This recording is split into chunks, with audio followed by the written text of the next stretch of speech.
right, guys. Hey, everybody, we'll call this meeting to order. Everybody would please stand for the Pledge of Allegiance. I pledge allegiance to the flag of the United States of America and to the republic for which it stands, one nation, under God, indivisible, with liberty and justice for all. All right, you may have a seat.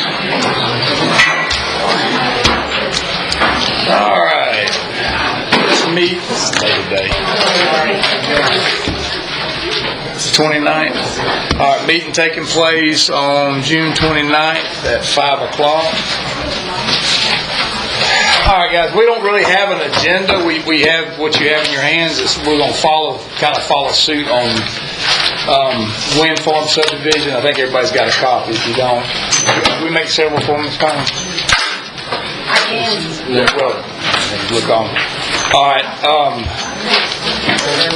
We have a list, guys. We have a list of discrepancies here, and at this time, what we're going to ask is whoever is actually representing the developer, or if the developer wants to speak, please take the podium, and we can kind of start going down the list of items.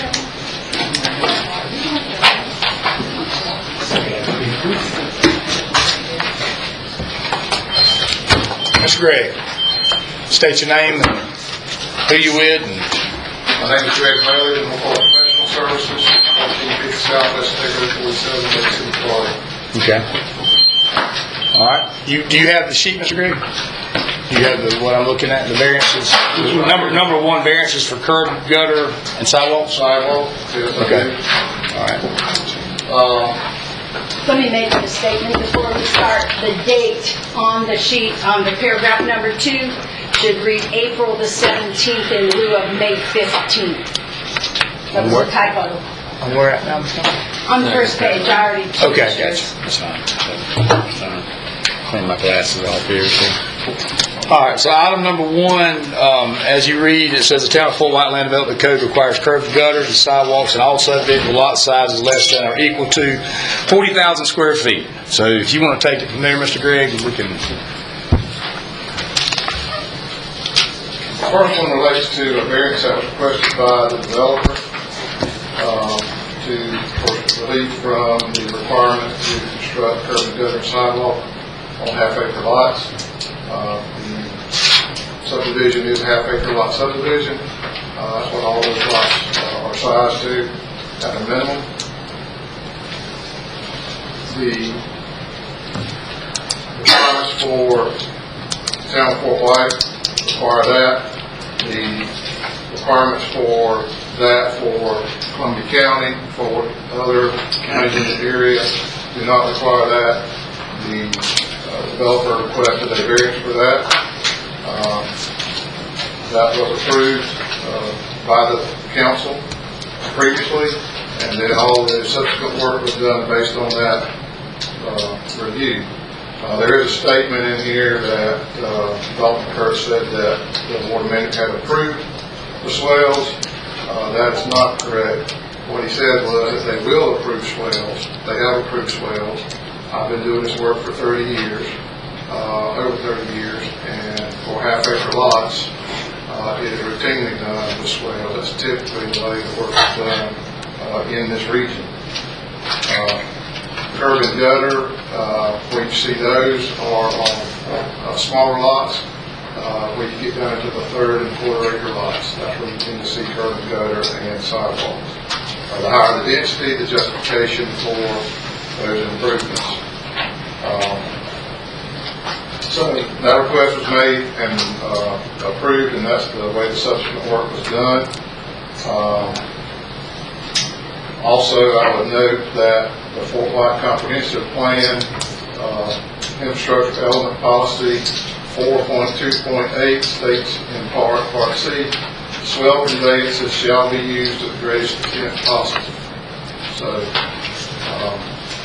we do have recharge areas here, and those swells are encouraged to provide that recharge. As you do curb and gutter and piping, you lose that ability in the swells by not having those swells in place. There was also a comment about the approval process, the way that reads is that the variance should be considered a part of the development review, not as a final plat or a preliminary plat, but as a development review. That's the process where you go by and you're reviewing all the activities associated with the development, and it is the developer's intention that that was indeed what was done. Because there's request was made with the construction plans and the plat when the town considered that information. So I think I have addressed all of those points that were made in that first statement related to that. Okay. All right. Do you have any questions, board, or anything before we move on? I'll answer anything. Yeah. And we can come back to. Go ahead, Mr. Lance. I would say a couple things. I know you're talking about the curb and gutters, but I guess part of that request also included sidewalks. So it's your position that sidewalks are out. Well, typically you deal with sidewalks when you're doing curb and gutter. So if you don't have curb and gutter, you've got a swale out there which takes up all that room in the driveway to provide drainage. So you don't have a lot of, you don't have any available room to make that without increasing the right-of-way widths or providing additional. I just want to make sure the board understands the developer's position is that you're saying that the curbs, gutters, and sidewalks should be considered out. That was what was requested. That was what the town acted on. Understand. I want them to understand Okay. that is their position, whether or not we want to agree with it or not, in part or in whole, is that the sidewalks will be out as well, which I think goes along with your next one's street lines. Right. Okay. So make sure you understand. Yes, sir. Most definitely. Do y'all have anything? No. We can come back to it. Yeah, we can come back to it. So that's fine. So, all right. Mr. Gray, go ahead. Number 2, you got is on street lights.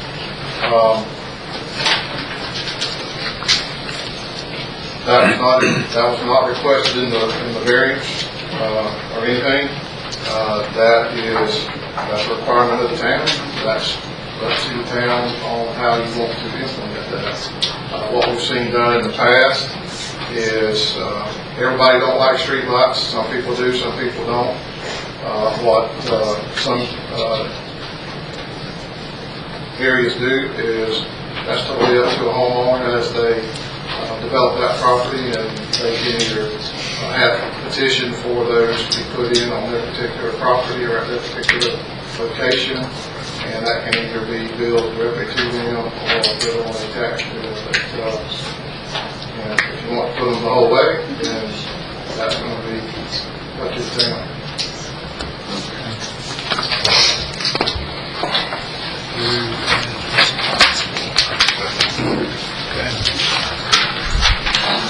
All right. Number 3. The town requested a traffic study to be conducted. The developer hired Buckholz and Associates to do that traffic study. That study was performed and provided to the town. The firm that's been doing that for many, many years. They did not use mechanical traffic counters. They used human observers to do their counts. This project is located out on County Road 18,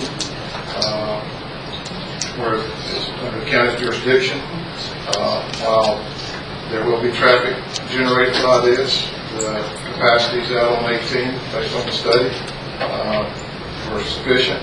You still meet all your level of services according to your required both the towns and the county's level service requirements under the comp plan, and no additional improvements were required as part of that. There is 2 connections to the subdivision. One would be on 18, the other was on Paisley Court. as part of the overall connection. Paisley Court is not a through street. It will terminate in a cul-de-sac onto the proposed development. It is also, if you take that route through there, you would have to make 2 stops and 2 turns. I'll also read the traffic circulation element.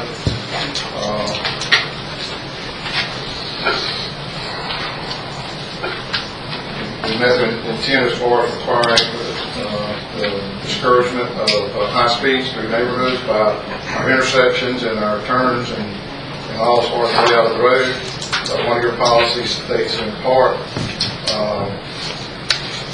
proposed street shall be extended to the boundary lines of the traffic be subdivided, prevented by topography or other physical conditions, or unless in the findings of town council since not necessary or desirable for the coordination of layout or the most advantageous future development of adjacent tracts. This comment, I'm sorry, I don't mean to interrupt. Mr. Chief said that your camera was stopped. I don't know if that. Says it's not So the recording has been stopped on that. Go ahead, Mr. Now, policy 2.5.3, objective 2.5, the town shall require that new streets and street network be interconnected to the city's existing street network, provide opportunities for connection to future streets, and provide traffic calming features in street network design. So, the developer contends that the development and arrangement of the streets meets the intent of the town's own comprehensive plan.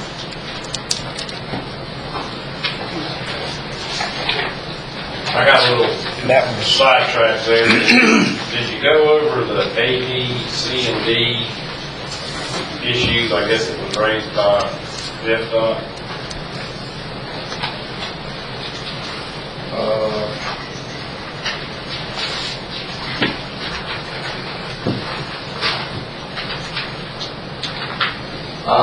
Okay, first one, study with the form after school.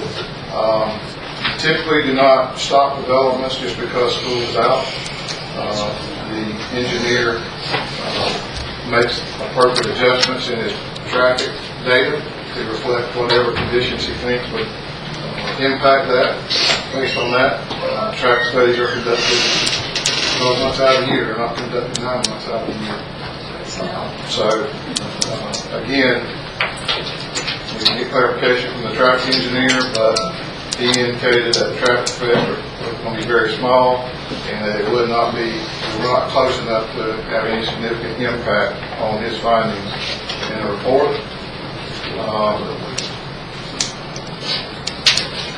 He also states that increasing the number of days and the hours examining those days will not have any significant impact. He looks at the weekday AM and PM peak hours. When you look at traffic, in a general sense, you have an AM peak when people go to work, you have a PM peak when people come home. Weekends are not a peak hour traffic, so the peak demand on the roads will happen during those time periods. So he analyzed those critical periods in his report. I did address C, he did not do mechanical tube counters because he felt they're not as accurate as human observers and put people out there on the road to do counters. And then item D we did talk about.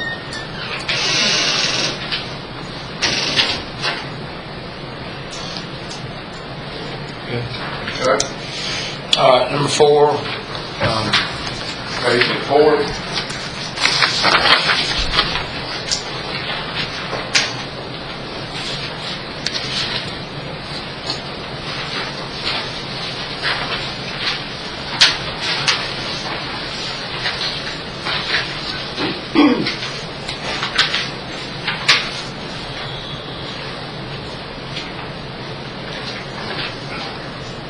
I have that final plat. Should be there. Paisley Court is part of Fort White Park. There was a replat of that done, that was approved by the town previously, that extended that street to the boundary line in accordance with the comprehensive plan that we talked about just a few minutes ago. That was done by a prior developer by the name of 405 Developers, LLP. There was a cul-de-sac there on 4 lots. That cul-de-sac was removed and the road was extended as part of that development. The final plat was recorded, which set the legal boundaries of those 4 lots and created that extension to the property line. That pavement was extended as stated in the plat, and that's the condition you have today. So the developer's intent was to connect to Paisley and continue that road on. Again, these are low-speed, low-volume residential streets. They do not meet the requirement of a collector. Paisley Court will end in a cul-de-sac in the completed condition. There will have to be maybe a turn onto another street and then a turn onto another street to be able to get onto 18. That in and of itself will discourage through movement, but it's will provide increased safety by having 2 entrances and exits into that subdivision. If you ever have an issue where you got a road blockage, then with single entrance subdivisions, then possibly residents could be trapped and could not get out of their home for whatever reason. But with 2 entrances, you have redundancy to be able to facilitate the movement of people and the ability for emergency vehicles to get into the subdivision. So you're saying that Paisley Court was opened up by some prior action taken some time ago? Because I guess the information that we had was that it hadn't, so. You have a final plat that's been filed. You got houses being built on the lots. So those, when that final plat was approved by the town, that changed the legal boundaries of those lots. They were lot 32, 33, 22, and 23. What did the, I don't have it in front of me. And that was recorded, it appears in 2006. On that plat, there's language about the extension of Paisley. It says the cul-de-sac at the end of Southwest Paisley Court shall remain open and operational, was discussing the existing cul-de-sac that was there at the time. Southwest Paisley Court and operational until Southwest Paisley Court is extended northerly. The land used for the cul-de-sac outside the normal road right-of-way shall revert to the abutting property owner when Southwest Paisley Court is extended. So there's not one property owner, there's 4 property owners. And the way that note reads, it's referring to the operation of the existing pavement structure that was out there. The town did not want that removed until that pavement was extended. So when the pavement was extended, then the pavement could be removed. So you had a circular cul-de-sac physically constructed previously. So once that was done, then the pavement would be removed. I guess the question the council had when they were looking at this was how and when was it extended and by whom? It was extended when the town approved a final plat that changed the legal description for these, because those were not now part of the road right-of-way. But I'm not an engineer, although my dad and my son are. But so you're gonna have to talk slow, and you may have to say it 2 or 3 times. I'm just trying to figure out the answer to all the questions that everybody came out on this hot afternoon.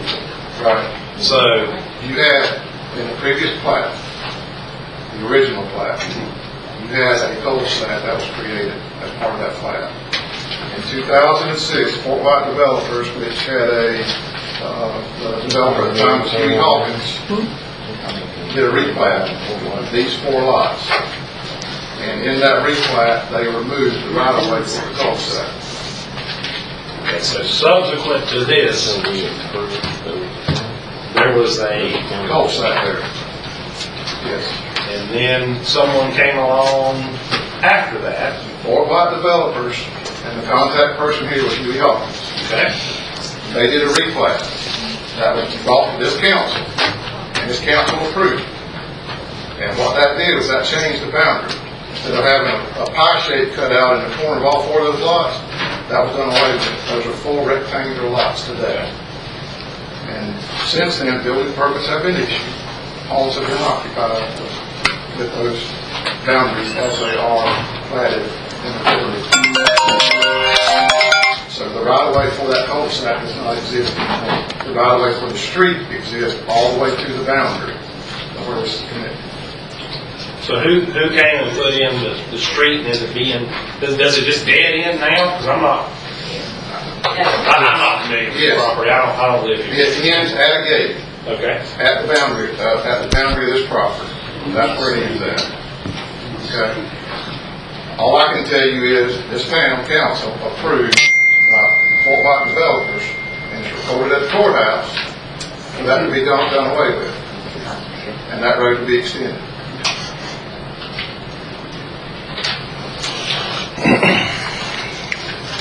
Obviously, we didn't do it, and they didn't do it. So whoever did it at the time, they followed a procedure that was approved and executed.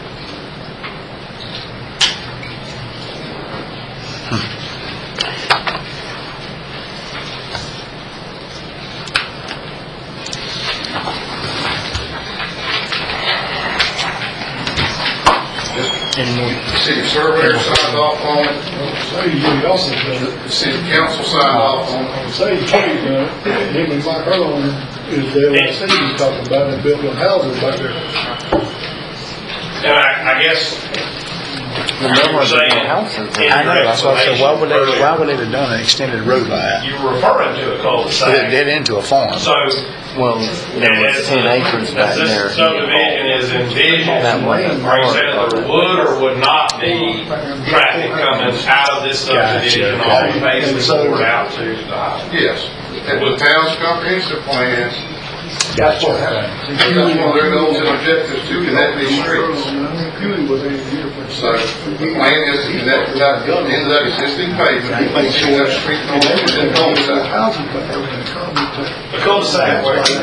All to be developed. They were gonna buy some more land from the Gwynn. I mean, I know that, but I can't do it. Exactly what happened. The plan that the developer is proposing would connect to that and go straight north, and then the road looks to the east, and then has a cul-de-sac, and ends at that point. That cul-de-sac will be on the new development. Yes. That cul-de-sac will be on the new development. Yes, yes.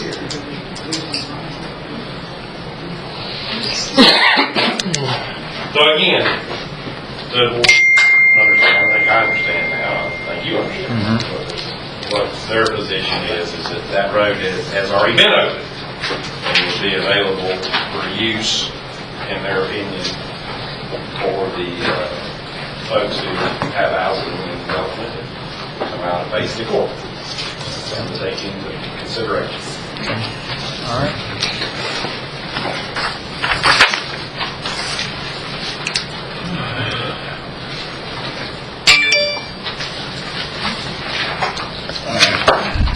And how did we get away with not calling that, according to you, a collector road? Because of, A collector is defined, I know the definition. local road defined as low speed, low volume streets, which is what these are. They're not high speed, they're not 45 miles, they're not signed for that, they're not designed for that. They're designed for low speed residential use. So by definition, that's what a local road is.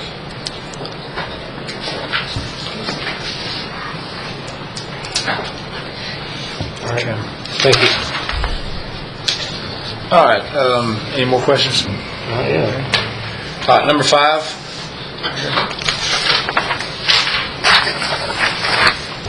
If you want to handle that one, that's, yeah. For someone else, because. Yeah, that's what I figured. Who's going to operate and maintain.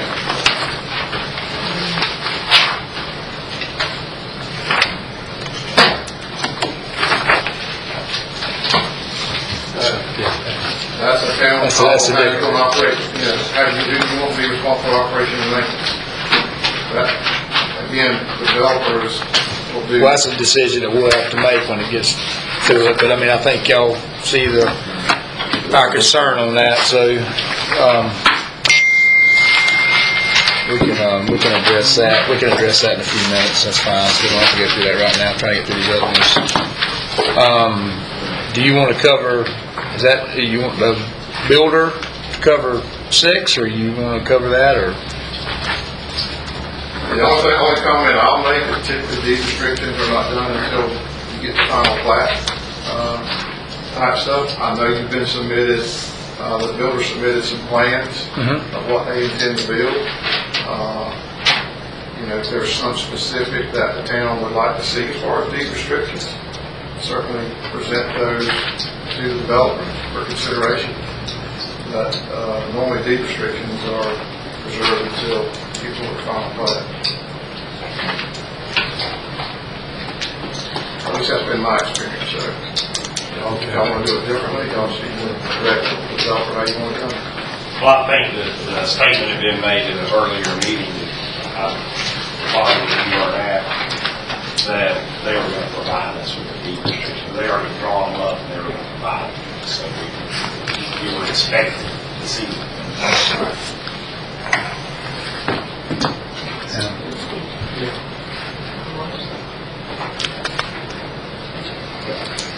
As I said, you've been presented some drawings from the builder that's going to be building homes out there, or supposed to be building homes out there. So you can see what that is. If there's other issues related to deed restrictions you'd like to see, I'll certainly present those to us, and we can discuss that with the developer. All right, and that's number 6. What about 7? School concurrency. Early correspondence we had from the town was that concurrency, because of the volumes associated with the development, was not required. However, since that time, we do have a school concurrency letter. Correct. You have that with us? I do, it's at the end of your package as well. You have copies of the board? I can give one to the attorney.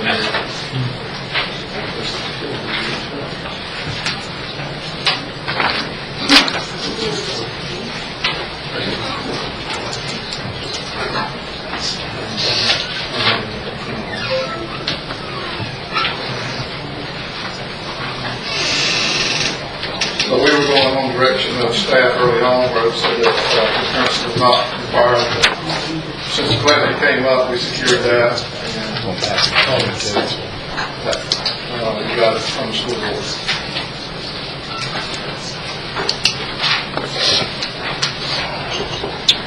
All right. So it covers, we have some miscellaneous ordinance. We'll get to that in a minute too. So, all right. Do you have anything else, Mr. Lindsay? Before I go back to the beginning.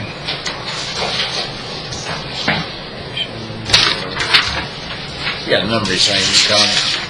You got a number and put numbers on for me. Oh, you did on the thing, but I'm saying. Anything else, Mr. Lindsay? I'm looking.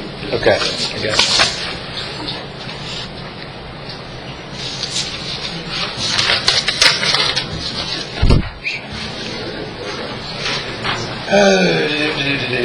Street parking allowed.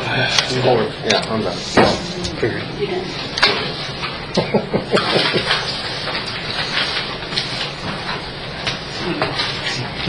Yeah. I guess the biggest problem, I don't know, there's several things that you guys are still going to have to hash out.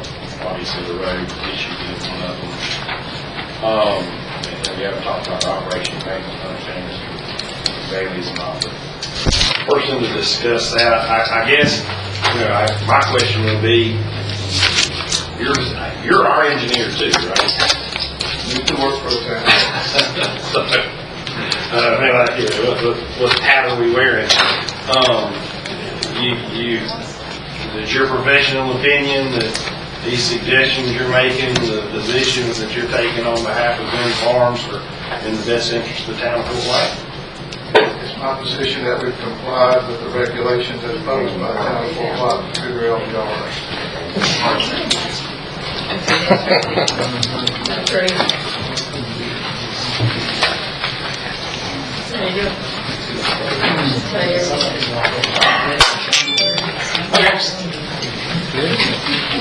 We'll go back to it.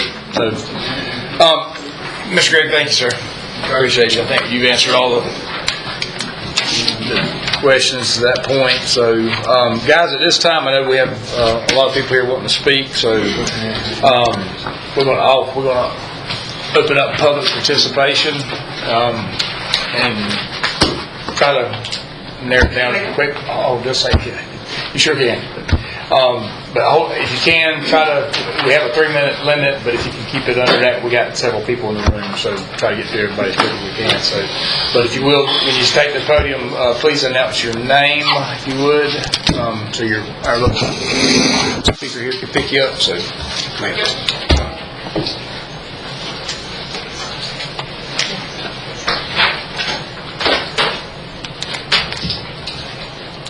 Hi, my name is Terry Rasmussen. I moved to Lake City area from the county from down south in 2021. It's Gwynn Subdivision. The name of it's Woodsboro North. You should look it up. It's a disaster. It's a disaster since I moved in there. I have sleepless nights. I go to every county meeting. They know it. Everything's on record. Things you need to know, and I want to tell you guys, beware. You have a lovely city here. Beware of the variances, the sidewalks, the quarter acres. That means you're going to have a mound. Septic's going to be installed, you're going to have a mound until they get septic in town. Who's going to pay for the septic installed when you get septic in town? Go in the backyard. It's very ugly for your homes. I have one, so I can tell you. I've asked the county to buy my house. I've asked Swanee River to buy my house. And I'd like to ask Mr. Baker to buy my house. We've had trouble with the county. The county approved everything, but they also approved maintenance for the ditches. And the water, the ditches, and I guess the ditches all around there, and we're 2 years later and they're still not repaired. We kind of relied on Swanee River to do it. Well, Swanee River hasn't made the developers really do it yet. They skimmed the ditches. My house was built 2 feet below what's supposed to be built. The ditches are 2 feet below what's supposed to be built. The roads are 2 feet below what's supposed to be built. I will tell you, Bailey Bishop was involved from the beginning of this development and still involved today. I have a file here of all the meetings that they've had at Swanee River with discrepancies. We've been going for 6 or 7 months now. Discrepancies continue. Now they have private meetings, so I can't get involved and see what they're doing. They're not ready to settle and be done with what's wrong. But you have to be aware. Ben Glass from Swanee River Water Management told me, Terry, buyer beware. He needs to be a buzzman. Why did he say that? We discussed the county, how they were involved. We discussed the engineers, how they were involved. Even the realtors, how they were involved in selling my house with water in the back.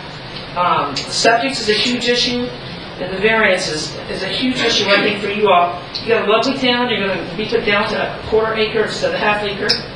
It's not going to be pretty at the beginning. And you want to keep your lovely town, and you want to keep going and have a nice subdivision. And you don't want to have sleepless nights, or the people moving here for the first time, they don't want to have sleepless nights. Moving to an area that's not built correct. And mine was not built correct, and it's all on record if you didn't want to look it up. It's called Woodsboro North off Lake Jeffrey. And it's important for you to know who's getting involved. They're all very friendly with the county. Everybody kind of works together. You need to know that, in my experience. And I go to every meeting. They can vouch for that. And the county can tell you I've been to every meeting, and you can look up the records. And Swanee River, too. I go to every meeting there, too. But we're subject to flooding. They approved pumps. I got pumps in my neighborhood. And it's actually an illegal permit for Bob Jordan, I don't know if you know him, but they can't fix it. It has to be pumped out now from the lake, and when we flood, and that's going to look real well, I think, when the storm comes. And the power goes out. Who designed that? Think about it. Think about what you're doing. This is one big chance for you all to do it right. And you should do it right. It's your town, and it means a lot. Okay. So be careful. And that's for you. Perfect. And that's all. Thank you, ma'am. Thank you.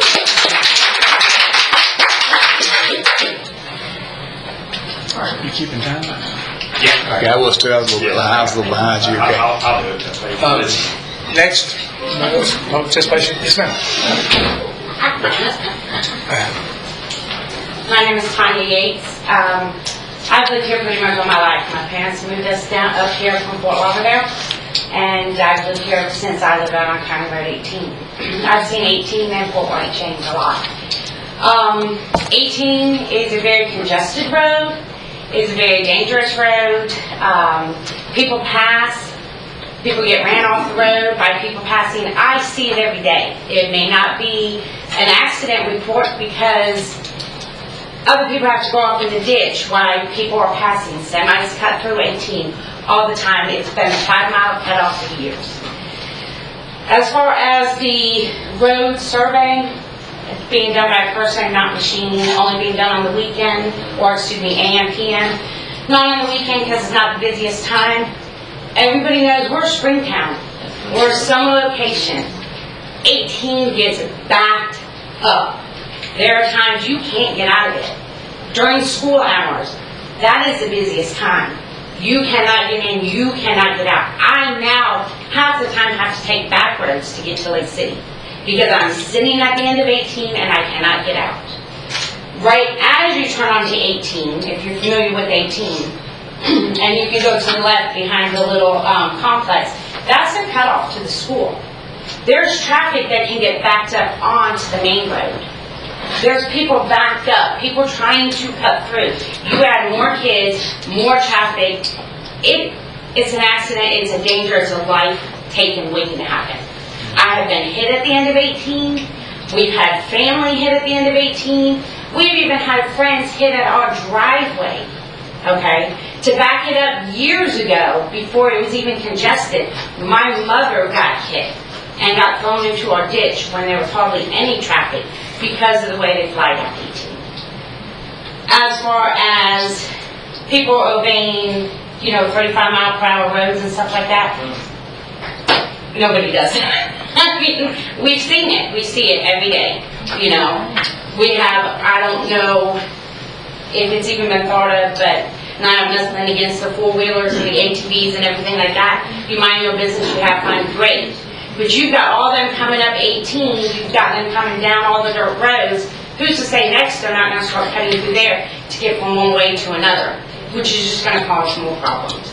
I really think a road survey should have been done during school hours, during work hours, during lunch hours, after work, and especially during summer, when we have so many people from out of town coming and using our roads, and it gets backed up. We had the hurricane a couple years ago, or not a couple years ago. People from down south were evacuating coming up here. The traffic was literally backed up from the red light all the way down to High Springs. You have an accident like that, a natural disaster like that happen again, and you have more people on top of it, it's going to be backed up even more, and it's really going to become an issue. Right.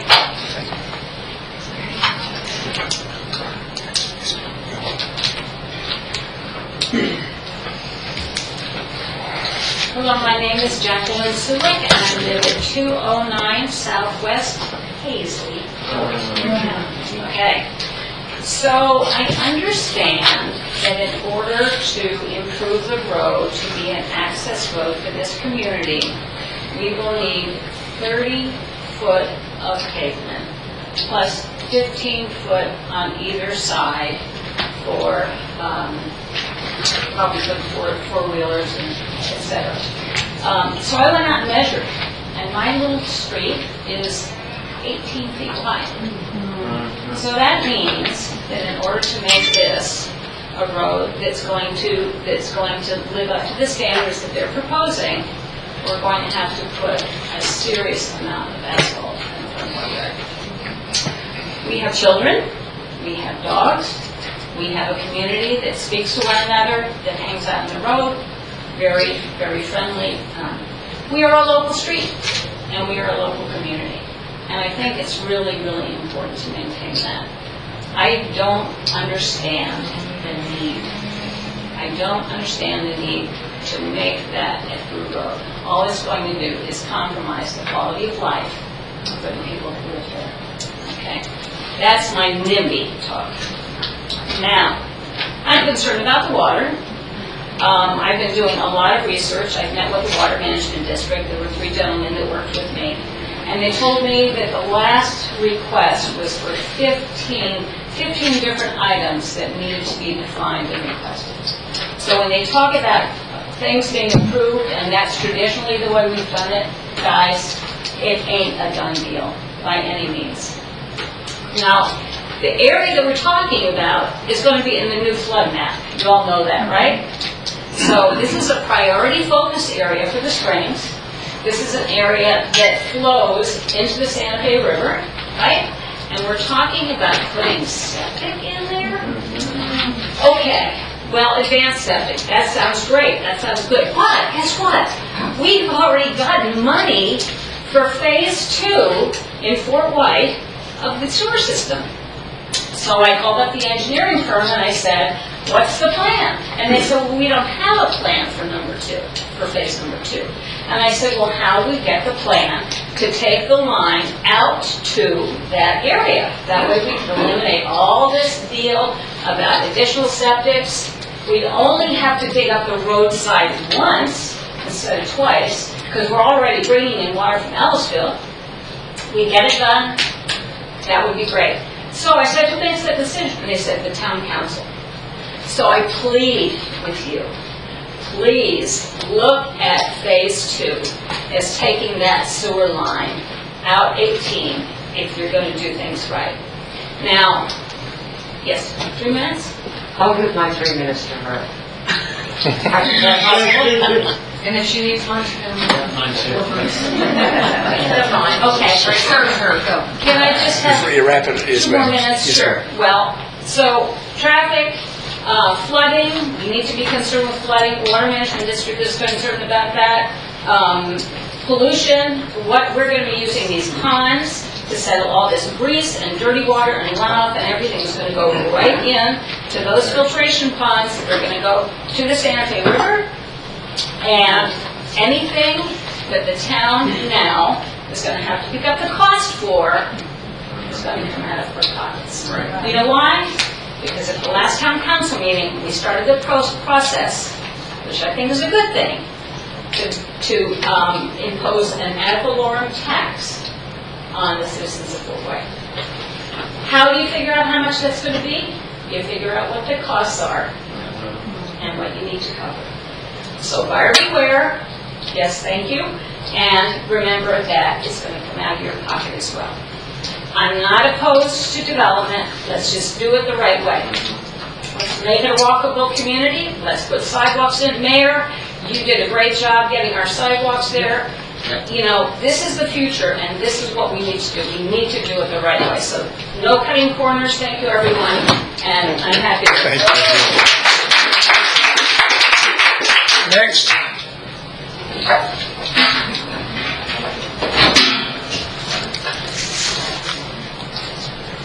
I'm Bruce Cavey, and I live in 51 South of Payson. I forgot to mention the 60 mile an hour on 27 and the 4 accidents. I'm not opposed to development, but it needs to be done correctly and thoroughly. My main concerns are just any runoff water from the back side of Paisley into this new subdivision. I don't know if you are aware, it has been mentioned before by both Jackie and I at the last meeting that we attended, that there were 2 existing sinkholes on the property that were quickly filled by the prior owner before Rodney bought the property. Now there's a small swale that has developed again with all the recent rains we've had. I had 11 inches last week alone. These 2 existing sinkholes are now starting to reform again slowly. You can see it.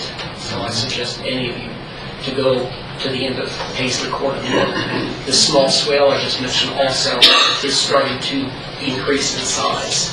If you take a look at the whole back end of this development, it is starting to recede slowly from what it was originally. I've lived here for 18 years on Paisley Court. I've lived in Fort White since '85, so I've seen a lot of changes too. My main concerns are too with Paisley Court being widened. There's going to be a lot of issues with advancement and whatnot. My concern is, does Rocky have enough money to pay for all of these improvements? Sidewalks, culverts, curving, the road expansion. The utility poles are within this region really, but have to be moved back, and possibly even phone and cable and whatnot. So that's going to encroach also on my property. I'm the first house in the subdivision, Hazel Court, Floyd Park. So these are issues that need to be addressed, but I would highly recommend you just to take a look at the back of the property and see what's going on. And I am opposed to this road being extended into Hazel Park. Yes, sir. Thanks, sir. Anybody else? Sorry.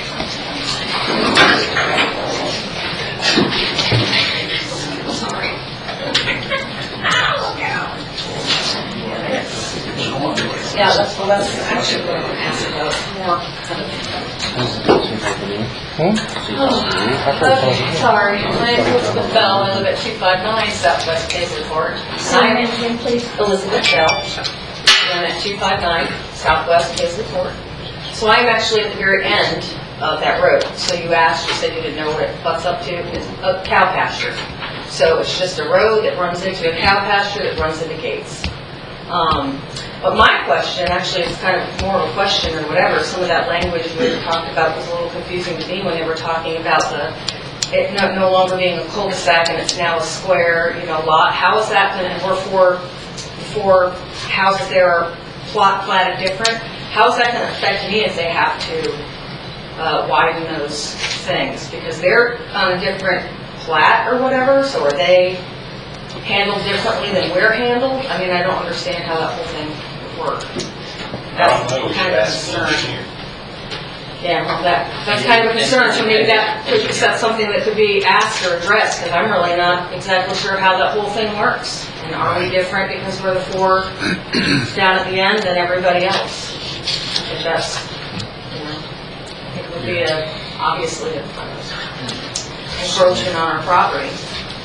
It has to be widened because it's taken how many extra feet, whoever? To 6 feet, Yeah, 6 feet so- all the way across. That's the concern that I'd like you guys to kind of take into consideration. We'll try to find that out Yeah. shortly for you. Yes, yes, ma'am. Yes, That's yes, pretty ma'am. much it, that was my name. Okay, right, thank you. Thank you. Yes, ma'am. Kind of a long question, Do you remember that question? but now you know what's at the end. The last 4 lots behind the cul-de-sac, is that platted differently than the The rest of the street. rest of the street? The easement's still the easement.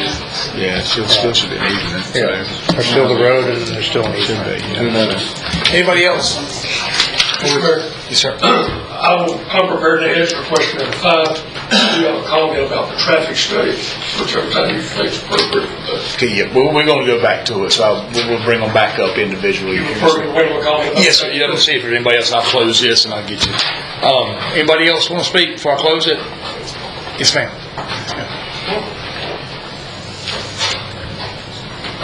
My name's Laura Daly, and I live at 1181 Southwest Newark, right on a main road that a lot of people come to our Springs town to get to the river, to Santa Fe and it's trucking. I just want to have you guys really consider the importance of the fact that we can't stop progress, and it can be a good thing, but we have an incredible opportunity right now to do the right thing for our town. Very important for us not to give up our autonomy to the city. We're not making the rules. I wouldn't you. Go ahead. We're following the rules. If we want to keep the community that we have in the state that it's in, and in a very positive development, considering not only the people, how it affects our water system. Currently, are those people going to be digging wells and then looking into our town water when it's available? When is it going to be available? We're going to have wells, 109 wells out there for 5 years, and then do they pay for that, or does the city pay for that transition? And what happens with those wells when they get put on? I think it's really important not to look only at what it means for now, but at what it means really for the next 20 years, because it's going to be happening for that long. Really important. I cannot stress enough how important it is for us to keep home rule right here in Fort Wayne, so that we develop the community we want to have. Thank you. Anybody else? Close. Anybody else? I'm gonna close it. All right. So right now we're gonna close public participation, and I guess we can go back through these. You wanna go back through them, Liz, one by one? Or just, I mean, we've pretty much heard everything, See if they so. want to address anything. Huh? Just see if they want to address any. Yeah, does the developer want to address, I know, I'm getting, you can, anybody, because you heard the comments, so does anything want to be addressed before we? I'll address a number of them. One, the developer pays for all the improvements. The development will have water, city water.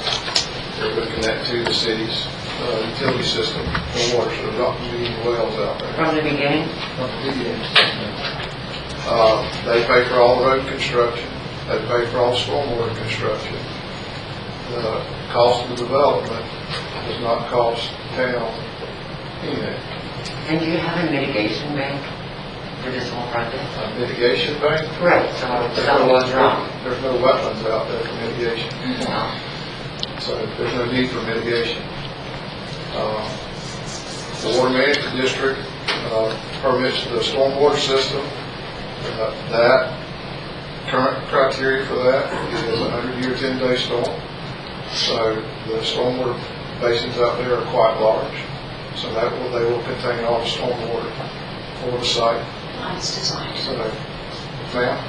Not as far as I know, not as they're currently designed. There's some questions Yes, ma'am. about that. There are always questions when you do a review. You go through a process. The district always has questions. We have our opinion, they have their opinion, we have discussions.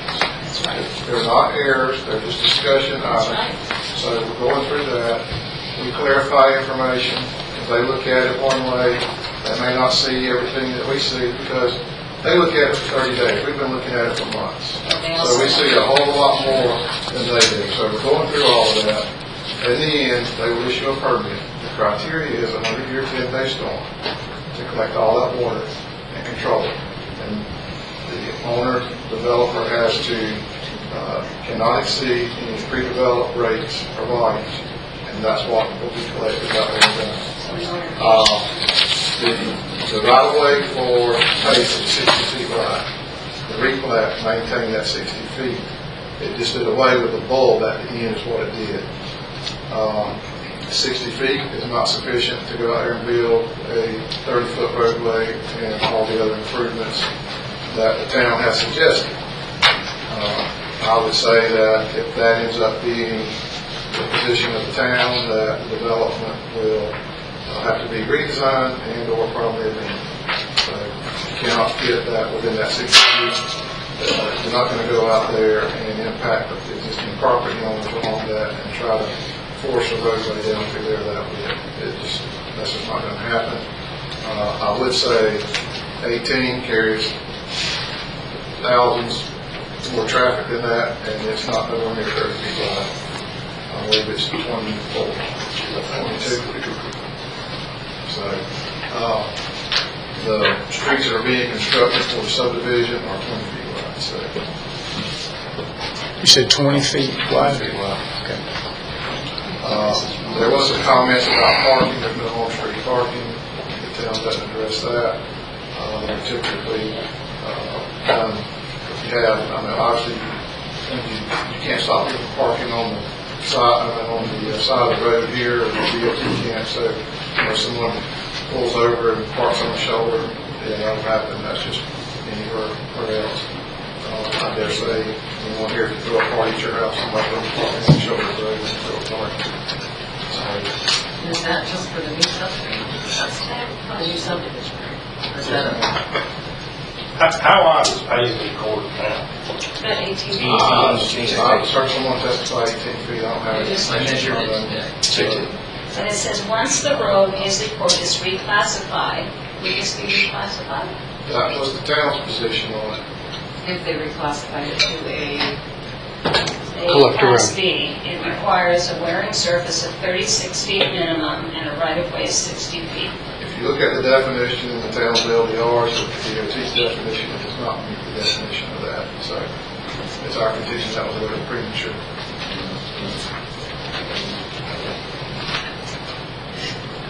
All right, so y'all's position, I just asked a question about that support, because that seems to be one of the big issues. Y'all, the developer's position would be no change to the existing roadway coming through Payless City Court, but then it would just become one of the two. It's still Paisley Court. But it would become one of the two entry and exit ways. It would be a possible entry exit into that part of the subdivision. And are you familiar with the speed limit at the end of Paisley Court? I don't know if I have it on top of my head. It's 60 miles an hour. You know, the town's got signed up there 60 miles an hour. Right, so It's the same road. So this is what happens. You're talking about 27. 27. Oh, yeah, I know that. I thought you said Paisley So, Court. at the end of Paisley Court, goes on to 27. So when people come out of town, they see 50 miles an hour, they see 60 miles an hour, metal to metal, and they pass. There have been 4 accidents there, one of them involving death in the 18 years later. So that's the place that people are changing. DOT is currently working on a project for that. Just to let you know, we're the ones doing the work for the DOT on that. Their scope of work should not address anything as far as any improvements. All the improvements are in town, we're doing rollouts in town, doing crosswalks in town for schools and all that. But they did not change any of the speed limits or any locations as far as their project work. And that was something that we asked about a long time ago. So one other quick question, would we become part of the HOA? That's not an engineering question, I don't know. That's the different housing development. Typically, each subdivision stands on its own as far as the HOA. And I will follow rules anyway. So I have a quick concern question. We're talking about 18 and 27 being separate entities, right? And Paisley Court and this new subdivision being separate. But what happens when all this traffic backs up and people start using the exit from 18 to come through that subdivision, to come through Paisley Court, to go out to 27? And we all know in Fort White it's going to happen. Then those roads are not going to be able to maintain it. And they're going to be gone then. Mr. Bailey, what, I think, Mr. Lindsay, did you just ask him, so the board knows, so it's y'all's standpoint as a developer, or an engineer, but there's no redesigning this where, because it seems like Paisley Court is the main topic here, or one of the main topics. So there's no redesigning that, cutting that road off and making a second exit somewhere else. Because that street has already established homes on it, there's no way to go in there and widen that road to accomplish what is being suggested here. Right. To make that work and meet all the other requirements that have to be met for that. It would have to be totally eliminated, and possibly it would end up, the development would not happen because of that. So I can't tell you for sure one way or the other. The only thing I can tell you for sure is we cannot physically expand that without impacting residences out there, and the developer does not have that authority to be able to do that. If someone wanted to offer a lot for sale out there to be able to do something with, then possibly, but it would require stormwater management for expanding the road to that size of a street system. Any development on the project to have another exit somewhere else besides going through? There's no other, the property owner does not have any other connection to any other street. The property fronts on 18 and it fronts on Paisley. Why can't he have Meaning, right. Why can't he have another street? You can just add a street. Add another street. Instead of Entrance and an exit. Instead of one main in and out, why not 2? Alleviate On backlog. He's saying on 18, I think 2 exits on the 18. There's room to put one in, that's what's done right now. Well, or if he wanted to connect to 27, I'm sure he has enough property that he could connect to 27, he would just have to build more. There's no room to go nowhere near 27. It's not even touching 27, it's nowhere near 27. Yes, right. Which were the states? It's, That's on Sheldon, do you? Oh, so it's either. So just talking about it. Yeah, trust me. Up there? No. Right here. Yeah. Yeah, it is. I think it pays the court. Yes. This pays them. And where's the entire property? Is that Right, on the big the- This is the property right here. Yeah, but it's off the map, You right? got Paisley and you got. Yeah, there's a section that goes. It's off the map. So if it came in off the map, that's one entrance, and then on the map is another entrance. Huh? Where's the other entrance? It's not on the map. Up there on the top. Just coming off of. Up there. Off 18? Yes. I'm saying, well, I don't think. On that map, though, that's not an accurate reflection of the property line, but you can see here, there's the property that comes out to 18 right there.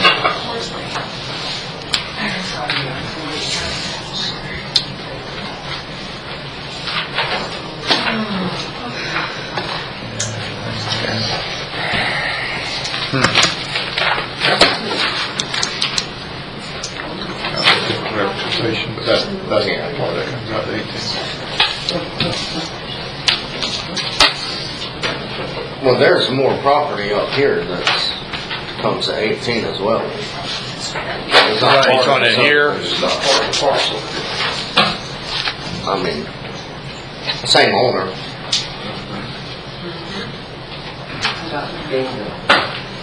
It's not split hairs. I mean, that's the, where's, who owns all that property there? I don't know. Where? I know Roger owns this one. I don't know about Ronnie, that. that's the new entrance. There's the Hollingsworth property. Rocky owns the rest of this. That's where the old house was. Yeah. So why couldn't we have an entrance and exit there? You can, but then that'd be taken away from something different. What does it say right there? Hell, you asking a blind man to tell you what it says. I have no idea. A magnifying glass. What it says? He's a better man than I am.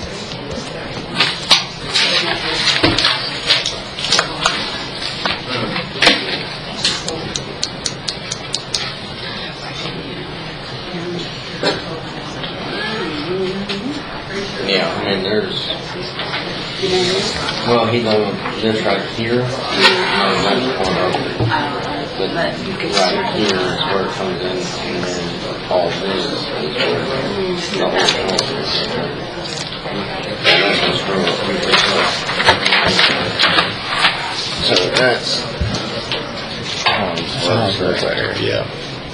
and then that's all this. All this here is somebody else's. Right. That's Yeah, who who owns owns all 18. That's I'm not here. Let me tell you, I'm not gonna take that out. Yeah. But nonetheless, I mean, that's, you know, we're not making any decisions, but that's something, you know, that's not part of this development, of course. But could the same be. owner. Could be. Could be. Yeah, he can lose a lot. There's easement Yeah, through there. right here is a big center. Right, okay, I know where you're talking about now, right, that's right beside the hog, yes, yes. Yeah, that would fix That's the that only problem way. over there. He can't use Paisley. There's no way Paisley can handle that many people. No. Even half. And she's right, I mean, they're gonna start cutting through Oh, I there know. because it's a I'll quick probably be way. one of them. I will be too. I'm looking around. I got this speaker. All right. Okay. So yeah, I guess that would be. All right. Kevin now? Yeah. You've been waiting patiently, so let's let it speak. So. All right, Mr. Bennett, do you have anything else? I'm sorry before I kick you off the podium there. No, I know. Well, you was reading that one little part. I don't know. Did it ever make any sense? I could never see what it said, so, yeah. What is that? More favor? Okay, thank you, Mr. Mayor. Oh, Lord. Thank you, Mr. Mayor. It's never good when it starts out. I know, it's never good when it said, thank you, Mr. Mayor. Always ends up bad. Good evening, y'all. I'm Kevin Kirby, and I represent Columbia County. What Sherelle is giving y'all is two things. Listen, Hey, guys, yeah, please, y'all, listen up. Sherelle's giving y'all two things. Columbia County subdivision design maintenance manual and the MSPU maintenance cost calculations. That will help us with item number 5. Mr. Mayor, I would like to address the traffic study. And I'll give an example to start off. Everybody knows where the ball fields are in Lake City, basketball, right? Big complex. As we speak, there's proposed development of 300 cores going right across the street from basketball. Main entrance. In my opinion, developer provided the traffic study in the spirit of cooperation, and I'll explain. Typically, as with that development, all 300 doors are in the city of Lake City.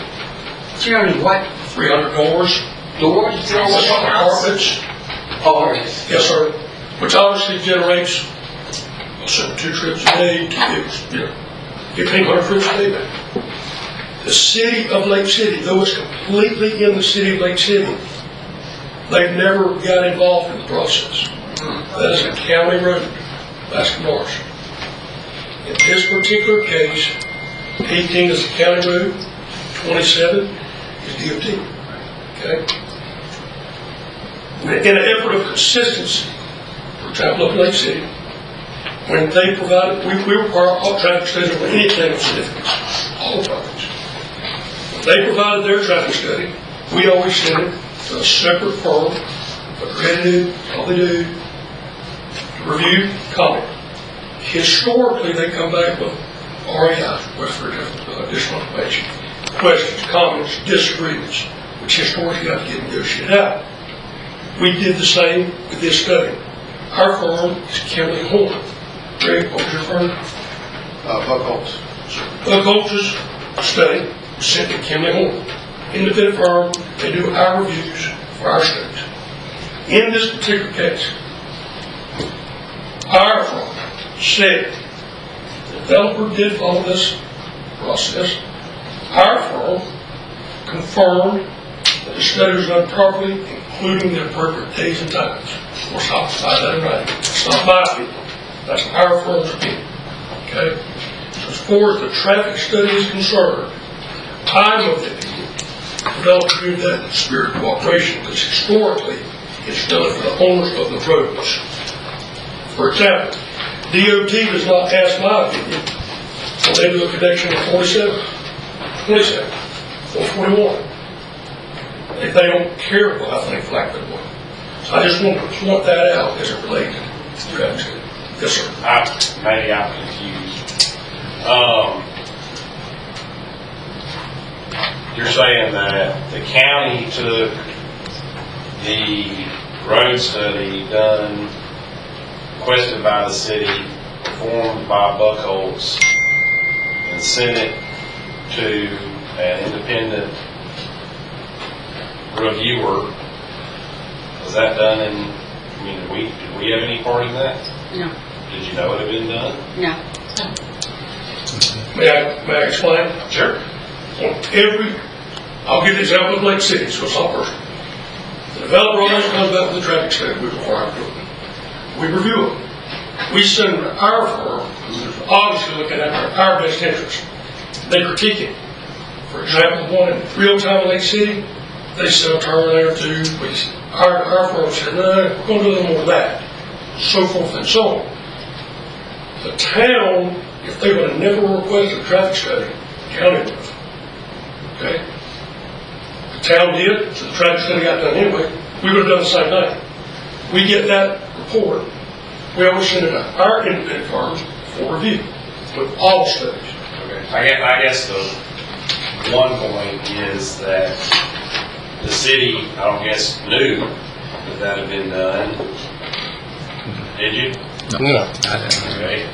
And hadn't seen the report from your independent person? Yesterday morning. Okay. Which may have, answered some of these questions. So I'm assuming we can get it. Oh, absolutely.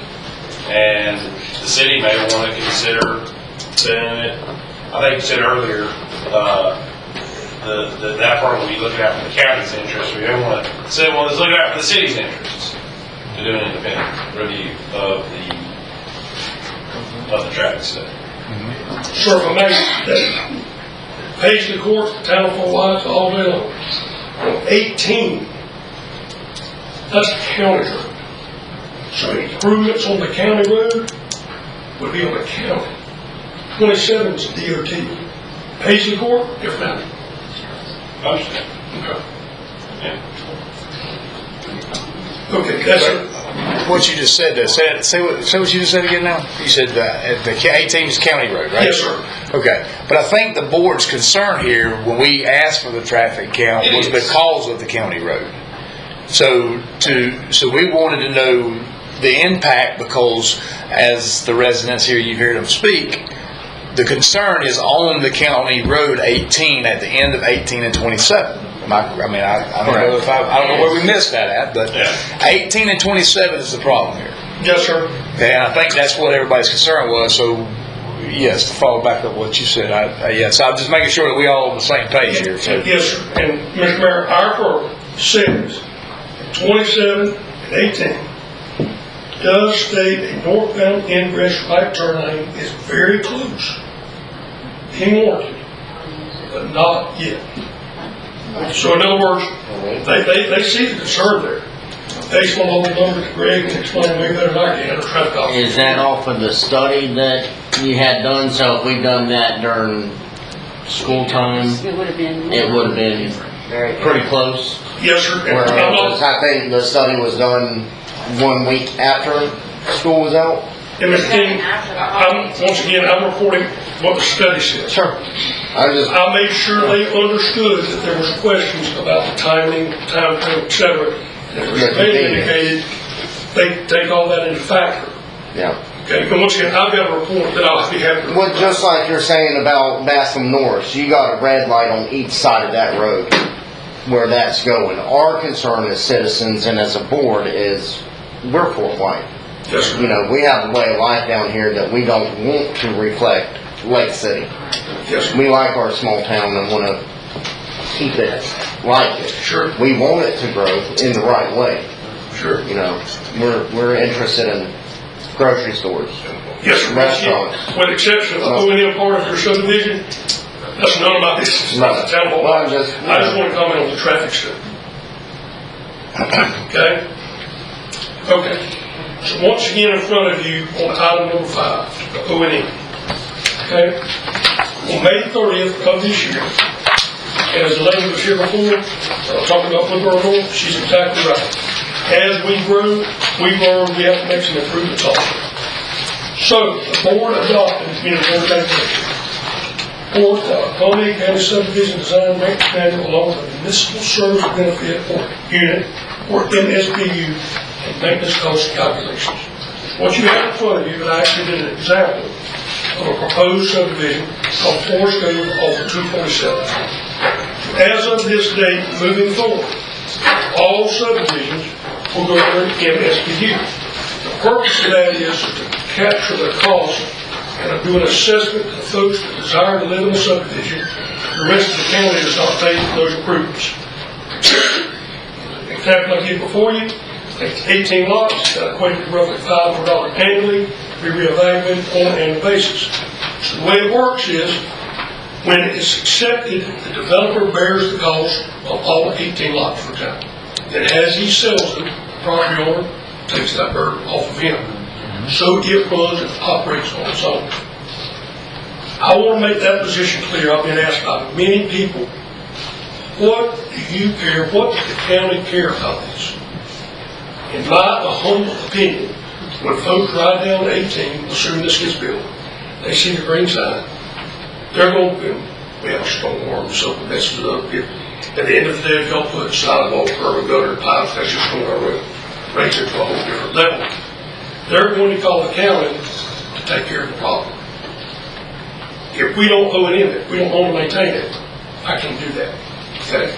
I'm of the opinion today the town is not equipped to take care of something like that. That being said, my offer was and is real simple.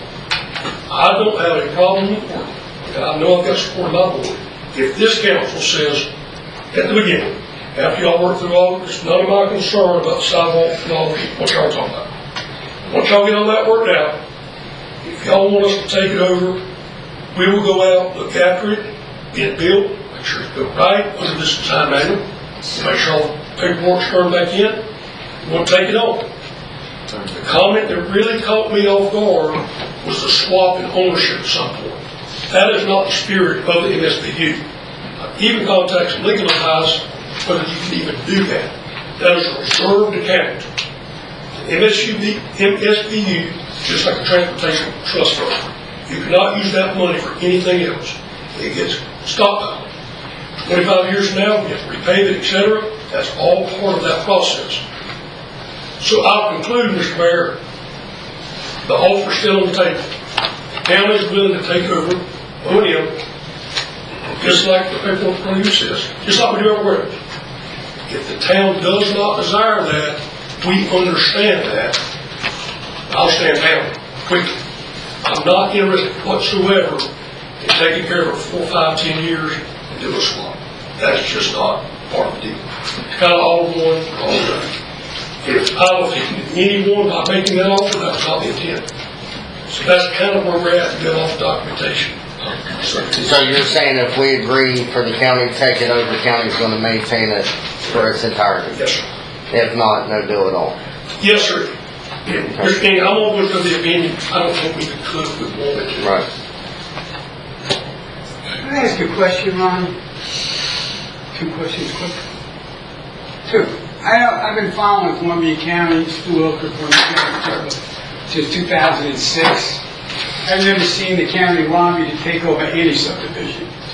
Everybody knows the problems, systemic problems that happen with subdivisions forever in Columbia County because it's the way Columbia County did business. To me, and I may be wrong, it seems like you're lobbying for Columbia County, and I never saw the board give you permission to do that, lobbying that Columbia County take over a subdivision with the O&M, or the maintenance, in a separate community, in Fort Wayne. I don't recall when going to the meetings, the county saying, Kevin, we need to go up there and lobby the town council so you can take this over. I never saw that. And for you to unilaterally say tonight, and this is a question, that it's out of the question that the town of Fort White could eventually take it back over? How do you make that decision without going to the board and asking them? You just said that today. That's, that maybe you could explain it to everybody, because I don't get how you have the authority to do that, Mr. Garrett. I'll answer both your questions. Thank you very much. The first, how many other towns do we have in Columbia County? So if we do it, or somebody does a development in Lulu, it's the county. Somebody does a development in Plymouth City, it's the county. Somebody in Mason City, it's the county.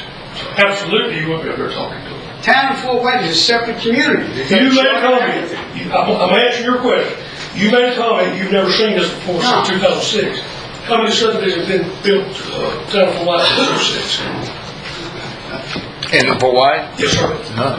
No. There's that answer. Second answer. I do not have the authority to say it's no deal. I will be happy to take this from the Board of County Commissioners, which I will make a firm recommendation that we are not taking over unless it's forever. I've also made a statement that I've got legal opinion still in research. I don't know that we could if we wanted to. But you don't have that opinion. You are correct. Thank you. It's not a conflict of interest that Rocky Ford sits on the Board of County Commissioners, and it's his wife's development that's being done that the county wants to take over? Man, I'm not an attorney. Can you see what I'm saying? Ma'am, County engineers as well. Yeah. Sure. I'm just saying that it's interesting. Ma'am, simply put, green sign, when it's built, if it's built, we go through this in other places. They think it's the county's responsibility, they pay taxes, they have homes, they call us. And if we say, we cannot come fix your problem, take a look at it, not pay taxes. What's the balance? I understand the point, That- but this is, I mean, none of the rest of us are on the county street. And it would be one subdivision in the town, it would be up to the county. Right, and I brought that up at the last meeting, I said, yes. So would they have one subdivision inside the municipality that's owned, but the rest of them are not, so.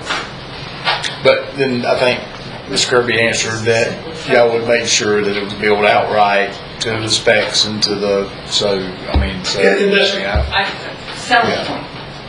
If you buy it in the subdivision, then it's gonna be the county operated, and you don't have to worry about it. So it's the best place to buy, which is also owned again by the county commissioner's wife. Now, the companies that look at these roads, okay, and these surveys, whether it's the builders or your company that did it, do they actually realize though the volume that comes through Fort White during the summer, during holidays, during school? Have they actually seen that volume? Ma'am, I'll speak as Mr. Bailey spoke. They take all these various things into consideration, and if that's what they do, it's kind of like a heart talk, that's what they do. I don't know what they do. I know we send reviews to them, they come back with comments and say, we disagree with this, we disagree Where is with the company located? this. But in the whole time, They got also I'm just wondering if these people actually realize the volume that's coming from Fort White on both roads, and then the concerns about the cut through, and then using that. No, I understand that, I just have questions like everybody else. Rocky lived on 18 for a while, on the property development. The house is no longer there. All right, guys, any more questions, guys, for Mr. Kirby before we? Take out. Thank you, Mr. Kirby.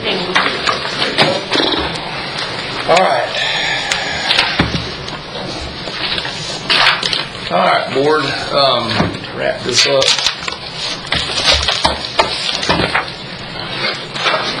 Y'all want to go back through these one by one, or y'all pretty much, I mean, how y'all want to? Okay. Let's talk about the first one. We'll try to make it as quickly as we can. So, number one, variance in curb, gutter, and sidewalk. So I don't recall the sidewalks being out from It's on the variance application. the first meeting. It was, under my impression, the way I took it was curb and gutter. Nothing to do with sidewalk. And I was thinking the same thing. I understand curb and sidewalk go hand in hand, however, that's where I am on that, that's my question. Yeah.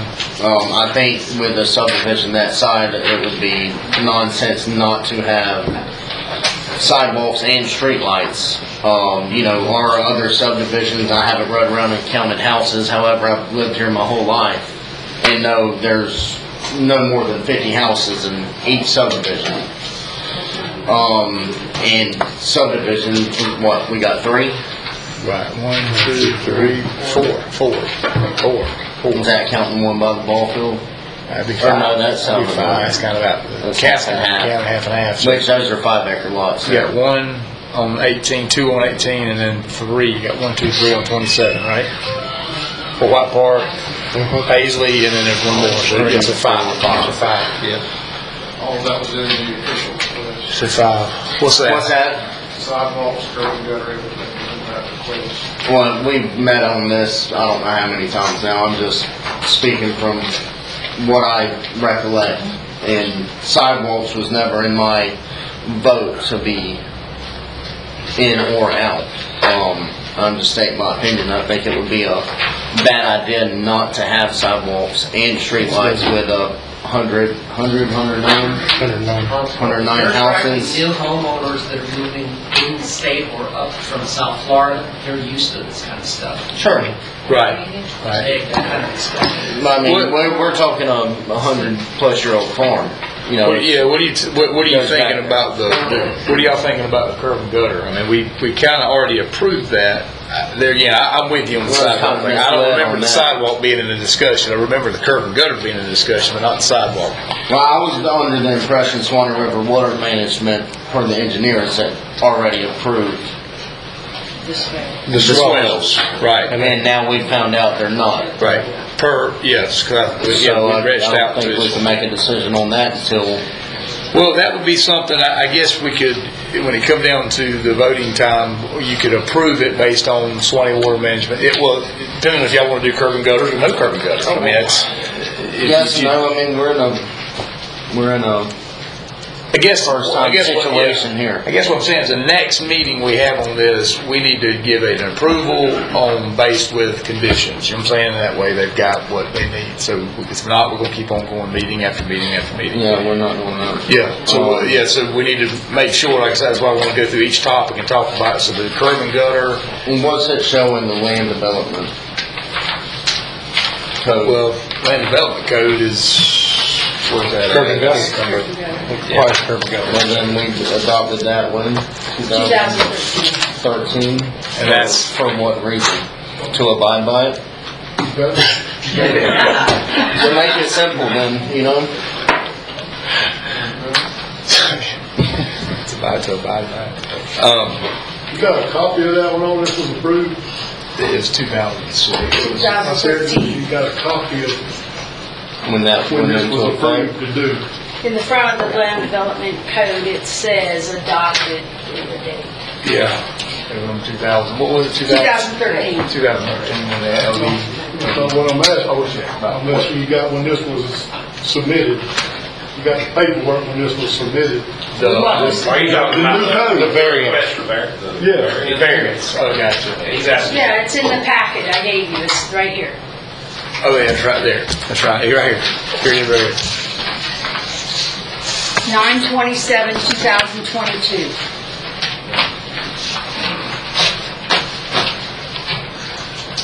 It's on page 2. It's in this marked item 1 in the corner. 9/27/22. Application. The variance.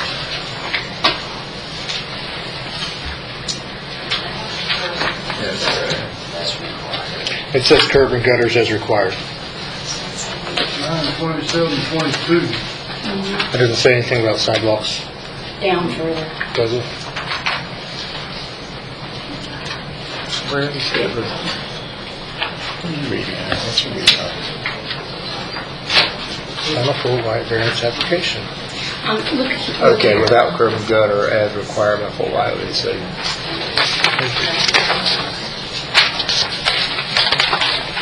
See this page here attached to the application?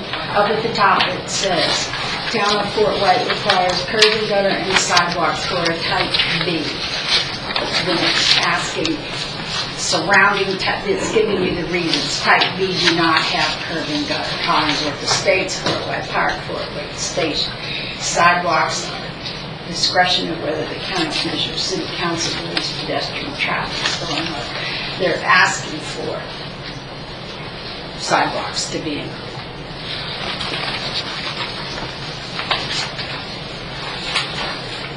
I just remember the meeting that night. I know, I did. I tell you, that meeting that we had that night with Mr. Curtis, we did not discuss sidewalks. So I just didn't hear because I heard curb and gutter. It was all curb and gutter. So, you guys, the bottom line is we need to decide, when we come back to the next meeting on the curb and gutter, if y'all were okay with the swells, that we were under the assumption, and I played back, matter of fact, I played back that meeting also, and heard, and like I said, listened to the meeting, and it was to the point where it was almost led for us to believe that, yes, it was approved by Swanee Water Management, and it's not. there's discrepancies, like Mr. Bailey said, that there's going to be discrepancies. But I feel like if we can let them work that part out and then meet the codes of Swanee Water Management, I don't see it. I mean, if, you know, is the builder here? Yeah. You mind speaking? Because, I mean, you're the professional here on building. I mean, so I guess to enlighten the board on building in a subdivision, how many subdivisions you do that has no curb and gutter, how many subdivisions you do that, and you were talking last night, you told me that you're building one in a lodgeway right now. You said you just said you listened to that? I was told there was no recording of that. No, April 17th meeting. I listened to the meeting. There's not a recording of the May 15th meeting. April 17th. Yeah, I mean, he's got it. Well, I asked for it and I haven't received it. There is none, I checked over it, they don't have it, so. Yeah, I'll listen to the meeting. I'm just saying I asked for it and I was told there was one and I haven't received any other. Yeah, I don't know. I didn't. You didn't ask me, so I asked so both these just people for it. gotcha. Yeah. Okay, I'm sorry. Yes, sir. There is a recording, I would like it. Yeah. And they're being copied. We have to send out for that. They're being copied as we speak. All right. So, Mr. John Pfeiffer. There you go. Okay. So, my name is John Pfeiffer. I am with Garden Street Communities. We are the land developer that is buying this 116-acre piece of property from Lisa's Land LLC. So we are the land development arm of Adams Homes. We have a couple Adams Homes folks here. There are different entities, but we are owned by the same family based out of Pensacola. We've been around for about 31 years, and we build in 6 states. And last year, I think Garden Street built about 1,300 lots across those 6 states. I think Adams Homes built about 5,600 homes across the 6 states. We have our nearest office is in Gainesville on Terrell Road, and we are working in Garden Street is working on 3 or 4 development projects in the region, Lake City, the city of Alachua, and potentially here, and then Adams Homes is building in, I'd say 7 communities within the Lake City, Gainesville region. The Plantations, Lake City, Forest Country, and then I think they just finished building Woods Wallcrest in High Springs. Can we get back to the question? Yeah, let's get, I want to, Sorry. Yeah, no. The question is that, I mean, basically is, how many subdivisions have you built inside of a city municipality like Fort White without curb and gutters? I don't have an answer to that question. Okay. Yeah. How many you build, just say, I mean, I would say, without being in a city, how many do you build? Yeah. I mean, because we're a family-owned company. We're not a national like Lennar or D.R. Horton or something like that.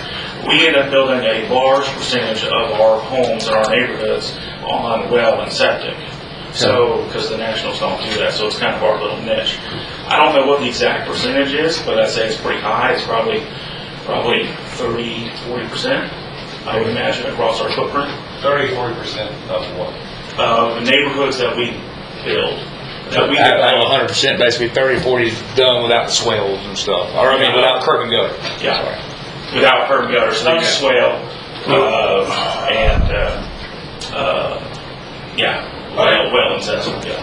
Okay. Y'all have any more questions? Should this size, those neighborhoods are 100 homes or more? We typically go by what the land development code is for those things. Sometimes we end up asking for variances because sometimes the land development code does not create a viable development. So, like in Forest Country, we're trying to work on a project there. The county allows us to do well and septic and swale. Those are less than half-acre lots. So those are 20,000 square foot lots. So So, and the swales really help because it allows I think maybe Mr. Bailey was talking about it, it allows the retention to be absorbed into the ground over a much larger area than with curb and gutter and drainage. So that's a benefit in these high recharge areas, these highly sensitive environmental areas with the springs. We're doing that in the city of Alachua. It's a very high sensitive area, but we're doing 50-foot lots. We're doing curb and gutter and sidewalks, streets, but the lots are only going to be 50 feet wide. So they're very, very small. And that's the cost of construction, that's the cost of development. And we ended up using about 45% of our land for retention ponds. And so because it was a sensitive forest overlay district, or some sort of, I don't know exactly what the right term is, but it's a forest overlay district, where the water tables or the sinkholes are not very far beneath the soil or something. I'm not an engineer. I'm more of a dirt guy. I think our biggest hang up here is not the swells, not the water, where the water's going to go. Because assuming that Swanee River Water Management, gives us a good report, and I'm sure they're going to do a good job. Yeah. That's not the problem, I don't think. With me personally, the problem is the lack of sidewalks and kids walking in the street is my biggest issue. So, and to my understanding, you can't have one without the other. Is that right? So you can't have sidewalks without curb and gutter. Can you have swells and sidewalks at the same time? I don't know. It depends on what the code says, and then I would leave that up to the engineers.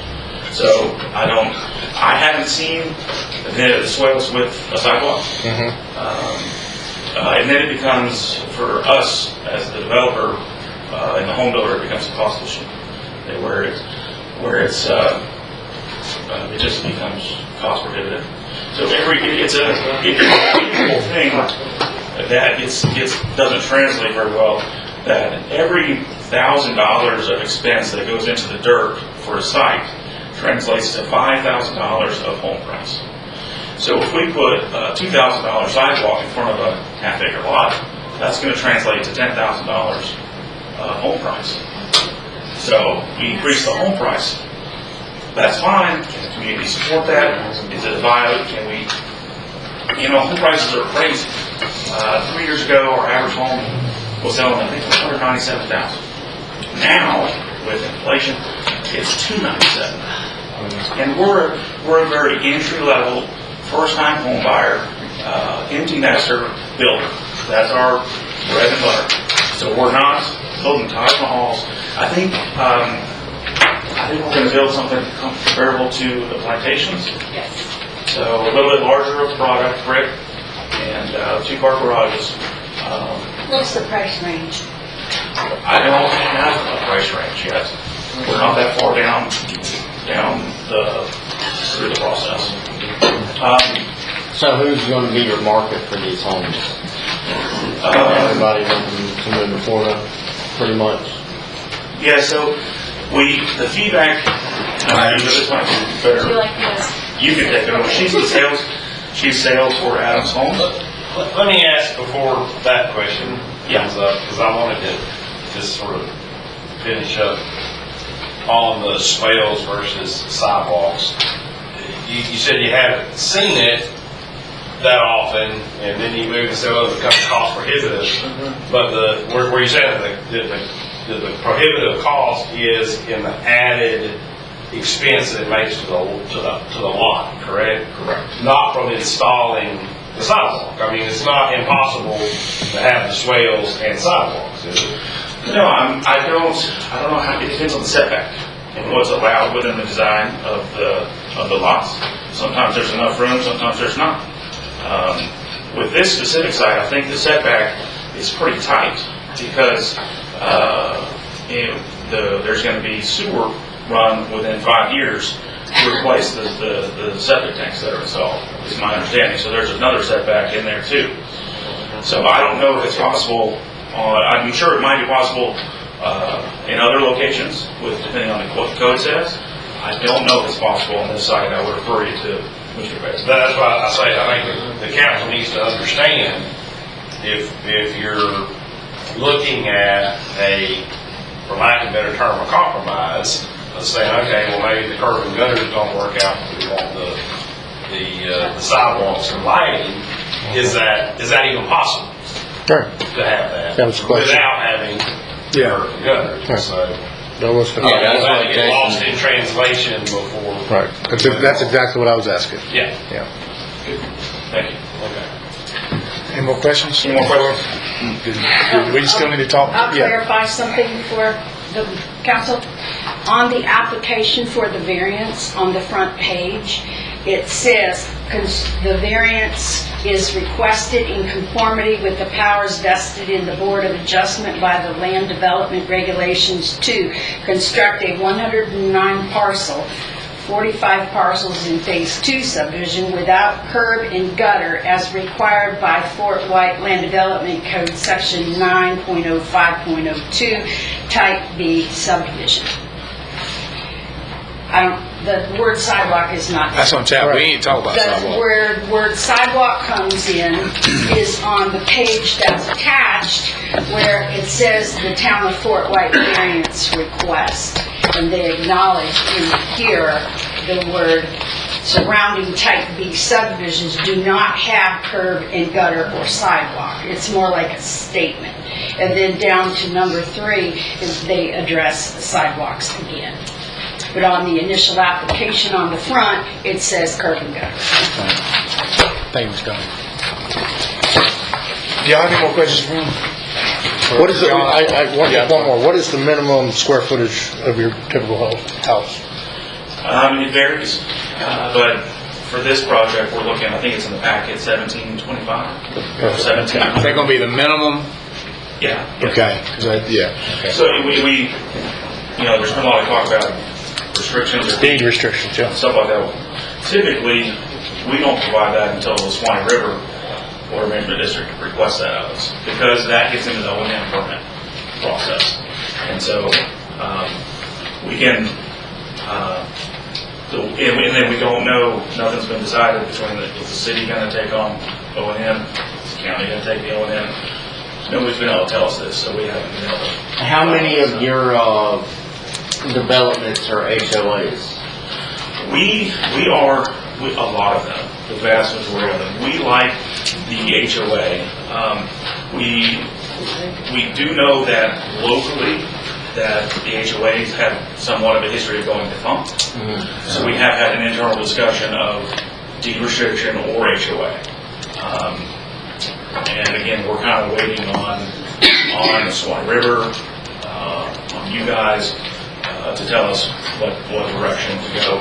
If our main goal with an HOA is to keep the quality of the neighborhood up, prevent people from, having a broken down vehicle on the front yard. And so the other thing is to keep the cost low. If we end up doing an HOA, then it's going to be a very low cost HOA. And we could, but I think the county had proposed $50 a month or $500. I think it's 60. Wasn't it 60, $600 something a year? Six something, yeah. I think it's 6 something a year. That's just an example. That's not sidewalks, curb and gutter in that. No. That's what Mr. Mayor, for me, that was what I was alluding to a while ago. Obviously, y'all's choice. But if you go, when you figure the MSBU, you take all those things into consideration. So obviously, mowing the swales once in a while versus the sidewalk, curb and gutter, piping, etc., that's an entirely different cost to your home. Gotcha, okay. And I think our preference is to do an HOA, because no offense to the city or the counties, private companies end up doing a little bit cheaper, a little bit more cost effective. Right. So, But they don't fix roads. Right. Well, you don't come back and fix roads in 10 years. Usually the internal roads are given to the municipality. Right. And they take on that responsibility without the MDSU. Mr. Mayor, if the county does, if this board so desires the county take it, as of that date that I gave, that's a requirement by the county. The HOAs have not worked out for us. Right. So if it goes to the county for O&M, it's required to go under MSBU. Gotcha, okay. Another comment I would add on is when we met with Swanee River, they were the one that encouraged us to engage the county to take over long-term responsibility for the O&M permit because of the multiple failures within the Swanee County. Okay, right. And so it came for us, that was a new one, and it came from them. So we're fine with that, as long as the costs are low for our homeowners. Well, have we had developers as your company in Columbia County, or is it, you know, where are we at with that? Because this is first I've heard of Adams Home anywhere around here. Well, it's the question. Besides the other ones you mentioned earlier. So what's the question? I don't understand. Where else have you built that? In Columbia County? Columbia County. So, Garden Street is building a project in the city of Lake City right now. We haven't finished that. We're still in the approval process similar to this project. So the Gainesville Market is a new location for Garden Street.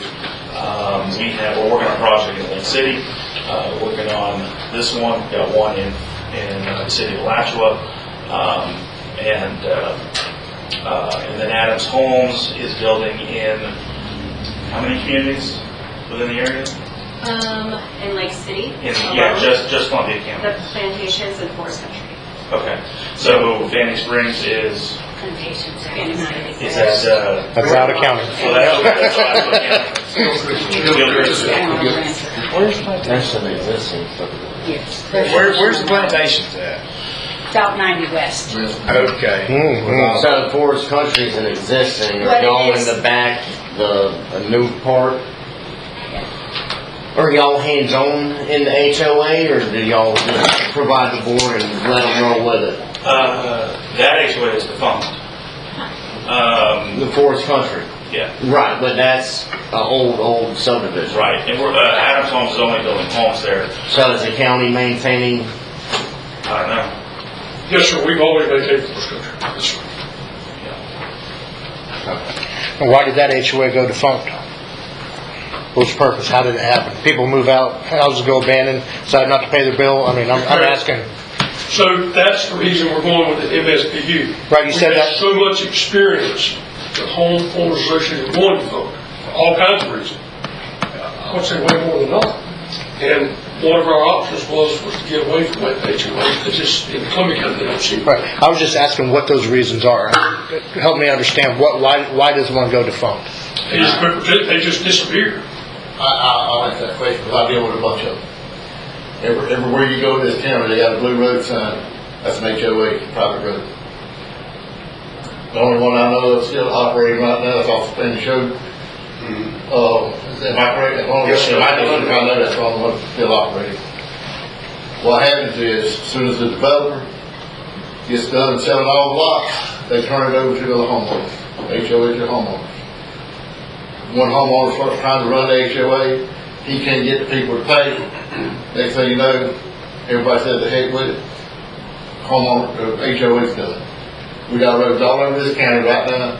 I get calls every day. My road's so bad, ambulance can't get to me. My road's so bad, you couldn't get a fire truck in my house if it's on fire. Our county attorney has stated numerous times at our county commission meeting, I don't care how bad it is, it's their road, it's their problem, you can't spend county tax dollars on it. I'm just telling you, that's how they go bad. As soon as the developer's out there, they turn it over to the homeowners in the area, and they say, we ain't paying $100 a year, $200 a year. Then you got one of them out there trying to maintain a little section of it with his farm tractor or something. Then you got another section so bad, they're driving up by the fences and everything else, they're all around everywhere, just trying to get to their houses, and they won't spend the money. And like I say, you can ride down Old Wire Road, Scout, Explorer, Applewood, right down. Terrible. Right down. You can't hardly get down. So, I'm just telling you, I deal with it every day. That was one of the first things I done when I became county commissioner, is quit letting developers develop. We passed the ordinance, developers cannot develop roads anymore, private roads with homeowner association. We stopped it. Because everywhere you drive on one up here, you got the same problem. Start building more subdivisions in Washington County. Columbia County. I got a question. With us charging and accessing now an Avalon tax, on top of that, if you go in, say the new subdivision, and we levy a MSBU, would that be The MSBU would be for the specific things that are specific to that subdivision. So what are they paying Avalon tax for? That Avalon tax is only assessed value of the property. Well, I understand that, but we have to put in the thing when we do it for what we're using that money for and stuff. So I mean, Well, we wouldn't be doing anything in that you wouldn't be subdivision. using your ad valorem tax to do the things that the MSBU will be collecting. We're using it for internal. Something else, getting better work. Less money. Well, I'm just making sure it wasn't a conflict of interest. I understand. I know it goes in. It's basically restricted to that MSBU. I understand that, but I'm saying I just want to make sure it wasn't a conflict because of the ad valorem tax. You're taxing for roads and for stuff that you're doing inside the city. Sure. So now we're double with the MSBU. You wouldn't be double taxing the people in the subdivision because what they're collecting for things different than what you'd be using your ad valorem. Gotcha. All right, so we got any more questions for Mr. John? I don't think so. Good. Thank you. Good. Thank you, sir. Appreciate you, Mr. John. All right. Where's we at? Where we at? Number 2. Number 2? Yeah. Well, we talked about the sidewalks, street lights. Street lights. Street lights, I mean, that's, guys, I mean, talking about hopefully 109 house subdivision. I mean, do you want it to be dark or you want to have lights there? I mean, that's something you need to decide between now and the next meeting, you know? So, I think we pretty much should. And our LDC calls for street lighting. No. It does not. It says that the town council determines. Agrees, that's they're right. necessary. You're exactly right. That's right. You're exactly Not right. required unless y'all ask for it. Right, that's what she said, yes. All right, y'all want to go over the traffic study, or, I mean, y'all pretty much been, it's,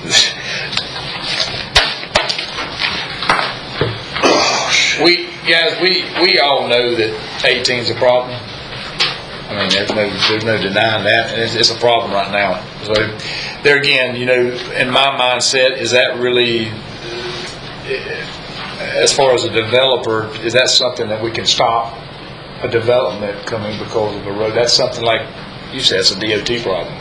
I mean, so do we, as a board, put a halt on something because of a road problem? I mean, I don't know. I'm very torn about that. 18 and 27 intersection, and you know, just throwing out the ideas of a turn lane into that subdivision and possibly a median to alleviate some of that pressure. But from this road study that was done for 2 hours, obviously says it's okay. Let me ask you, Mr. Kirby, let me ask you a question. You said that I think you just told the young lady back here that was real close from being to a turn lane, real close. It should improve it, yes, sir. Right. You think that if we would have done that study during school, that might have changed the odds of everything? Mayor, I have no. I know, I'm probably putting you on reach point, out right? to Kimberly Horn immediately tomorrow, asking that precise question. I did make sure they understood the concern. I worded it, concern was appropriate times. They understood that. I didn't say school. Right. But I made sure they understood that. I got you, okay. I have no problem rewording that. Okay, yeah. I think our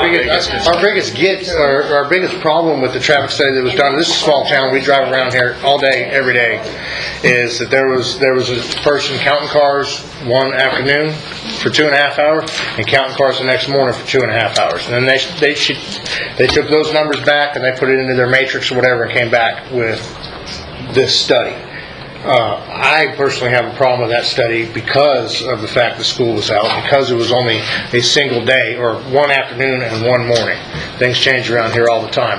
What we were told previously to that is we would have electronics done, and it would be done over a large period of time, okay, to give us a more accurate assessment of where we are. Secondly, is the DOT, when we reached out to them, didn't like the way it was done either, just because of it was done 2.5 hours in one afternoon and 2.5 hours the next morning. So, I mean, that's my personal issue with the study. I think what you're saying, Mr. Kirby, is that we were presented, Mr. Kurtz, tonight Mr. Kurtz was here, he presented us with a kind of an overall scope of what to expect from the traffic study, and that's not what was performed, they feel like. So, and I understand that. I'm like, what was described and what happened was, we talked about two machinery involved, in which I believe Mr. Bailey commented on, that they feel like the person's better than machinery. I don't know how that would be when you're doing traffic count. Once again, County Road 18 right. is ours. Right. DOT, I cannot speak for them. Right. But based on my firm's validation of the study on 18, I'm of the opinion we're good to go. Whether I agree with the traffic and all that, I understand that. Right. Gotcha. So whose decision was it to have just the lady sitting there in the chair counting cards? I guess that would be off the engineer. Mr. Bailey. So you're saying that this A, B, C, and D, I'm sorry to interrupt, but it doesn't make sense, that DOT with what they're saying isn't in conjunction with how the county sees the roads? For clarification, DOT, US 27, does the study done. CR 18 is Columbia County. What I said was a spirit of cooperation. I've never seen it done quite this way. The owners of the road always dictate the studies, what the improvements are, etc. The example I give was the 300-door unit. It's completely the city of Lake City, not one ounce of the county. The road that's affected is 100% county. Did they do the same kind of road study that was done over here, or did they have electronic counter? I do not remember. But I do recall on that one, for example, the firm that did that one, my firm reviewed it and completely disagreed with it. That's how it normally goes. There's a lot of back and forth. In this particular one, they reviewed it and said, we concur. They have a copy of that. Is there a package? Okay, but I'll give it to you all.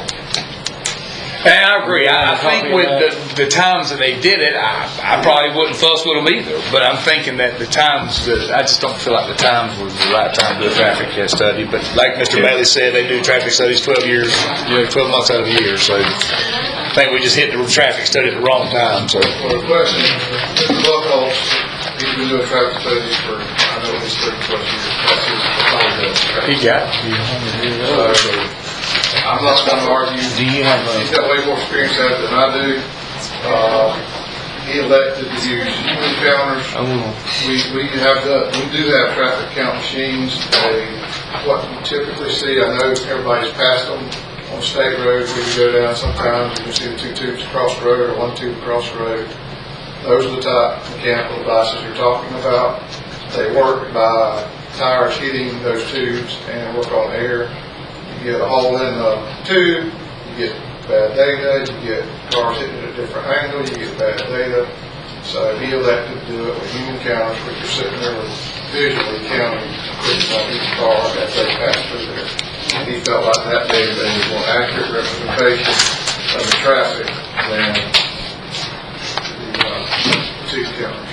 So that was his. Where was this person actually located at to do this counting? Right across Thornwood. I'm sorry? Thornwood subdivision. He had a tent. I and a did chair know that, sitting there. but because I have seen the picture of the lady sitting there, just writing down, counting, whatever. But if she was that far down, that's not going to show the impact right there at the corner of 18 and 27, or the impact at the cutoff, and forgive me, I cannot remember the road that goes back to the school and the cemetery. If they're back down further, Well, it's like fixing something before it's broken in one way. You know, I hate, you know, that's where we're at. You know, what's going to happen when this subdivision comes is the roads are going to get repaired and brought to code or standard from there. But, you know, as a business and county kind of way to look at it, you're not going to put a new tire on your car that has half a tread. But if it's blown out, you're going to put a tire on it. You know, so we're kind of in a touchy situation, in my opinion. Nothing on We 18. know what's going to happen. You know, we want to prevent it. Right. But, like I said, the county's not just going to do something just to do it, and neither is DOT. So, it's weird.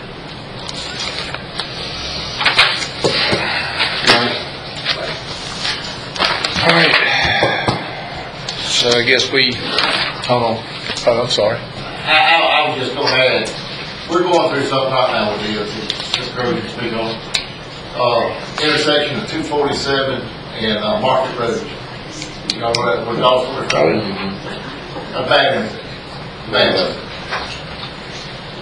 I requested DOT do something at that intersection. I requested all. They're talking about doing something right now, but the plan they're doing, I don't like it at all. I don't like the plan they're fixing to do.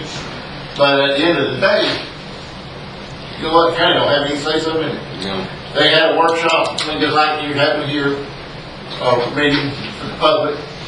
But when the workshop was over, they pretty much told us, this is what we're gonna do. You know, and so, and you talk about County Road 18 and 27, and I'm speaking as a county commissioner now.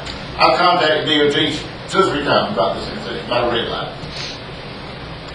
They said they don't study or warrant, they don't want a red light.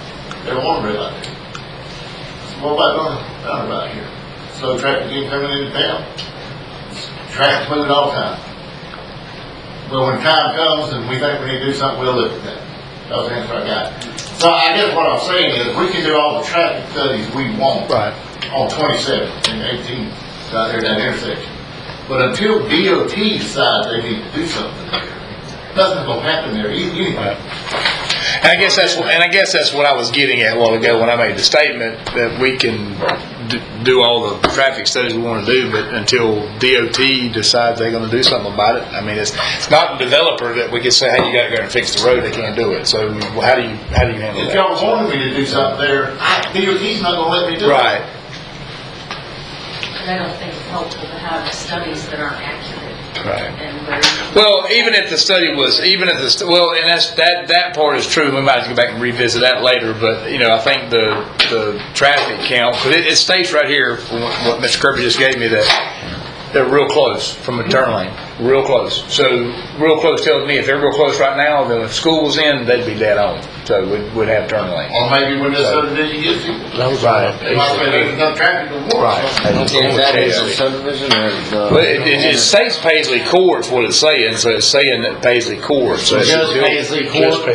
You're not going in front of 18 entrance? No, 18's good, according to both studies. Yeah, well, they're full. They say, I better hush. Yeah, I know. Yeah, they need to come I up would and compare 47 to 18 any day of the week. Right there in front of my driveway, I'll compare 47 to 18 any day of the week. I know No that. traffic. Well, and there's turn lanes in there though too. There is turn There is, right. Yes. The school, And, you know. because of the school. Yeah. But they're not They down need there, to be in they're front not of the down there wall. by close to your house when you don't go to your house. No, I know. Go out on Dorr Street coming from my house. I mean, Trying to get out on Dorr Street there at 7:30. It's a mess. I'm telling you, it's all a mess. well, So, it's a mess. Guys, number- Go out 90 in Lake City. we don't want to. That's what we trying to We don't want to. Well, I'm just saying. Number All the 4. studies you want with the road holds way more traffic than it's going to put out. The problem is when you pull up that stop sign, you got people want to sit there and don't know when to pull out. That backs them up, and you got It's a mess. Number, yeah, I agree with you 100%. So, number 4, Paisley Court. I mean, you gotta make a decision on that before we get back to the next meeting. Are we gonna proceed forward with exiting out of Paisley Court? Or are we going to, I mean, That little road can't handle 400 cars a day. well, I mean, that's, we gotta make a decision on it, so coming back to the next meeting, so. So have that on you, guys, way we can get in here and can move through it pretty quick at the next meeting. We don't have to get caught up. I mean, let's know kind of which direction we're going. You know what I'm saying? So I think we've, so I'm glad we had this meeting because I think a lot come out. I've learned a lot about subdivisions, I'll tell you. So, God, more than I ever wanted to know. So you have to consider your alternatives. That's the thing. Right. If you're saying to decide about, using Paisley Court or not using Paisley Court. If you don't use Paisley Court, what's the alternative? Right. Well, but I believe Mr. Bailey had addressed that and said that there really is no alternative. And somebody said it. When it, Why does there have to be an exit out that way anyway? Why couldn't they put 2 exits around that? I don't, that's right. I don't know. I disagree with that. Mr. Bailey, you mind addressing that? 2 exits? I mean, why could you not have 1 exit? I guess what the question was, why can't you have 1 exit, or why couldn't you put another exit in back on 18? Well, town don't have fire protection, but you ever seen a fire truck go down the street that has no exit? Well, they go down my street, I ain't got no exit. Huh? They go down my street, my subdivision, I got 1 exit, 1 entrance. Well, they do, have to go down there and turn around. Well, they do. Yeah. In the interest of safety, you're better off with a subdivision when you've got at least 2 right exits. So there is an alternative there. And I'm pretty sure NFPA is highly encourages that to not have one way in and out.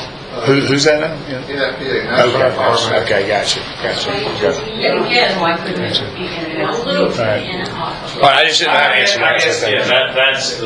that's the question is there a way, you're phrasing it as in, if not Paisley Court, then there's only one way in and out, and I'm supposing that's because how the proposed plat is drawn, correct? Yes. So to do anything different would require a redraw of the plat to have. We'd have to redesign it, we'd have to use property that's not designated as part of this development. Right. That's the answer. Okay. I guess There you go. is the. So there's, okay. But Gotcha. the property is still owned by the same landowner. It's just not part of this development, is that it? I don't know when you change the configuration. Yeah, it could go out of, He's right there, yeah, ask Rocky, he's right there. So you own additional property that's not part of this platted development. I want that. So would it be possible for you to use some of that additional property to exit, and why not? Because it's just the way the property we're keeping it set up, it's something to The do. way you're keeping it set up? all right, hey guys, let's keep all the questions, so we're not addressed them. All right, okay, there's your answer for that on the Paisley Court situation. We need to figure out what we're going to do on that. Operation and maintenance, which is another topic. Does the city want to do their own operation and maintenance, or do we want to? And as you heard Mr. Kirby say, that it's a one-time offer deal. You know what I'm saying? If you don't want it, you ain't getting it later, and if you do want it now, you ain't taking it back. So pretty. That's where I should clarify, I don't own any property. Sir? I should clarify, I don't own any property. Your wife does. My wife owns it. Right. Okay. All right. Hold on, everybody, be nice, please. Yes, sir. I'm sorry. Mr. Mayor, if you so desire, we'll prepare the agenda for our next meeting tomorrow. I have no problem ratifying what Mr. Looper said, that will require board action to make, verify the statement I made. I have no problem, I'll put that on the agenda, not only the town full wide, Right. but anybody that's the spirit of the MSBU. I mean, I wouldn't want to put it all together for the county, So, I would advise the board, the thought process was to capture all the costs, inclusive of resurfacing 25 years from now. Gotcha, okay, cool. And I would Yes, prefer I mean, that. I have no problem with it, because right now it's not approved by the board, like Mr. Lilliker said, so by My the statement commissioners, is not. right, You're right. correct. However, I feel very, very comfortable with the way we talked about it and how we got where we got. That is the intent. that Gotcha. catches that. So I'd like to make sure they're okay with it if we decide to move that direction. So, yes. I said, you ain't that, no. No, you ain't. I want to point out that he's not here tonight, but the county manager, Mr. Kraus, was amenable to an interlocal agreement between the town and the county for OSMBU. O&M. O&M. And I think, I'm sorry. Yeah. I think, and I might be wrong, because I'm plenty of time. And his, can I finish one second? And his comment was, the purpose of an interlocal agreement is that it can be renegotiated periodically. So therefore, it leaves open for different action. I disagree. I spoke to the county manager, and he and I had this talk at length. The interpretation that you got of that is not what he said. He said that He said in it this here. meeting, I during said- the meeting. When I received the letter Monday or Tuesday, and I read that terms, I called him on the phone. I said, tell me that what this is right here. And he told me that was not true. You was here. No, he wasn't. No, he wasn't here that week. He But came, Mr. Kraus was. Mr. Krause came to the meeting for you that night. That was the last meeting. I was not here. Yeah, you wasn't here. No, you was not here. But he did make that comment in that meeting. As an Yes. interlocal agreement. Sure, I mean, we do interlocal agreements with y'all all the time. I mean, you're right. We review Exactly right. interlocals, no question about it, just as if we're going to review the MSBU for all subdivisions on an annual basis to update it, cost change, et cetera. I asked him point blank, what you just said, was at any time to transfer of ownership? Absolutely not. And why would you not want to? Mr. King, think about it. As the attorney, somebody said what we're agreed to. This is a restricted account, right? Right. So that force code, I'll give you for example, whatever the amount was, $600 a year, Yeah. right? Let's call it 10 units, $6,000 a year, right? It goes into a special reserve. Right. Okay? Every year that gets reevaluated, asphalt goes up, concrete goes up, so let's bump it up, bump it down. That's gotta be fair. Usually asphalt, the subdivision, local roads has a 25-year lifespan. So you bank that money, bank that money, bank that money, and in theory, when it gets time to pave the road, that $500,000, $750,000 is right there to do just that. Right. That make sense? We talk about property owners having to bearing all the responsibility until they sell them. The developer bearing all the responsibility until they sell the lots, right?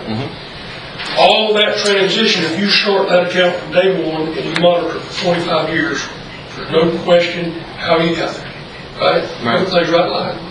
At some point, if you transfer ownership, to me, it just muddies the water up. You got X amount of reserve, you spend X amount. I don't include in the one on a monthly basis or an annual basis. We go to 10 times, or replace one matter again. We did it, yada, so let's pull $7,000 out the account. You monitor it, keep keep good records, and then every years, every X amount of years, if a major event happens, a major failure happens, if they're reading $100,000 on pond, okay, let's go dip into the MSBU account for said subdivision, inclusive of the mowing, et cetera, et cetera. All that's in that schedule of values I give you. To think that at some point, 8 years into the process, the laborious act of it and just the plumb common sense of it just does not make any sense. We once again put an olive branch out. We will help the town of Fort White simply, in my opinion, you're not equipped to take care of it yourself today. To capture that MSBU money is over years and years and years. So, I don't understand how it'd be muddy if we're keeping records and the accounts are being audited. I mean, Mr. King, I was gonna say earlier, I'm just trying to get this thing shortened up. I don't think anyone knows the answer to the question, whether or not it can be done. Right. I believe it probably can. yeah, I mean, But I don't know that. Mr. Kirby, either thinks that it can't be done or doesn't want it to be done, and you don't know. So I was asked, that's one of the questions we need to get answered, but I don't think we're gonna answer it tonight. Fair enough. Do you agree? Yes, sir. Okay. But I will. When do we answer it? We need to answer it before we finalize. What's that now? What'd you say? When do we answer it? Oh, that's right. Yeah, we want to put an answer out. Right. No, Because again, you look at HOAs that they talked about earlier. I do a lot of HOA stuff, and HOA declarations will all have language in them like termination, and so when they terminate transferring to another approved entity, whether or not that's another HOA or a government entity, such as a municipality. So from that standpoint, these things happen all the time. Now, under MSBU, does it work the same way? I don't know. We need to find out between now and the time we agree. But another crazy question, I don't want to drag this out with the answer, but what, has anybody thought about, I mean, the project that's between Live Oak and here, the Wainwright project, that it's out there, is what, it never made. So let's say that the project comes in and y'all buy this project. Y'all build 2 houses and y'all just don't sell houses. What happens then to the property? You got no MSBU's coming in. Yes, sir. Because you now have signed the MSBU. The developer. Well, you got 2 houses paying it, but ain't no other houses paying it. The developer has the ownership and responsibility of the payment until the lot sells. To all the lot sales? Yes, sir. If there's 20 lots out there, day one, owner of that pays all 20 lots. Okay. He sells 3 lots, he pays for 17 lots. It's his. So he pays it until he's accepting that responsibility. Okay. All right. Well, I'll answer that question then. Okay, good deal. All right. Yeah, we got me all confused, man. I swear to you. I think we're there. I think we good. I think we about deed restrictions. Do what now? The reason deed restrictions are on there. Well, deed because of the restrictions. comment that was made at the meeting that they have been written, or we're in the process of being written. I think Mr. Kurtz also told us that he had deed restrictions and they were already written, whatever. I do remember that too. So, and if they're not, I guess I know my personal concern about that is that the water hookup, the sewer hookup, because what I don't want to happen is sewer comes in 5 years now, and then they'd be able to bail out of it, and they don't have to hook up the sewer. Okay, that's everybody else who got to hook up to it, so it'll be mad for them to hook up too. So that being said, I mean, we need to make sure that's all in the deed restrictions and anything else that y'all can come up with. Deed restrictions for the builder would be side houses. I mean, I know in my subdivision, I got a house in there that's 600 square foot, and they built all the nice houses back there, and they built a 600 square foot house. I'm like, so that I don't want to see that happen. We want to make sure there's a minimum and a maximum. I don't care about the maximum, the minimum of what square footage. I mean, what about exterior? I mean, do you want? I mean, I don't know, guys. Guys, here's the thing: we've never built a subdivision before. I have no idea. I already know more about a subdivision than I want to know about. Well, that's why they were supposed to do this and submit it to us. Well, yeah, I don't know. That way we can look at it. Yes, sir. On the deed restrictions, now, is it my understanding the town of Fort White is going to enforce deed restrictions? We mean enforce deed restrictions. Deed restrictions. We want to see, yes, sir. We want to see where the sewers. Normally, municipalities don't enforce deed restrictions. Who enforces it? The owners of the property subdivision. The owners of the property. In the county, the county does not enforce deed restrictions. We enforce whatever the zoning on the property is.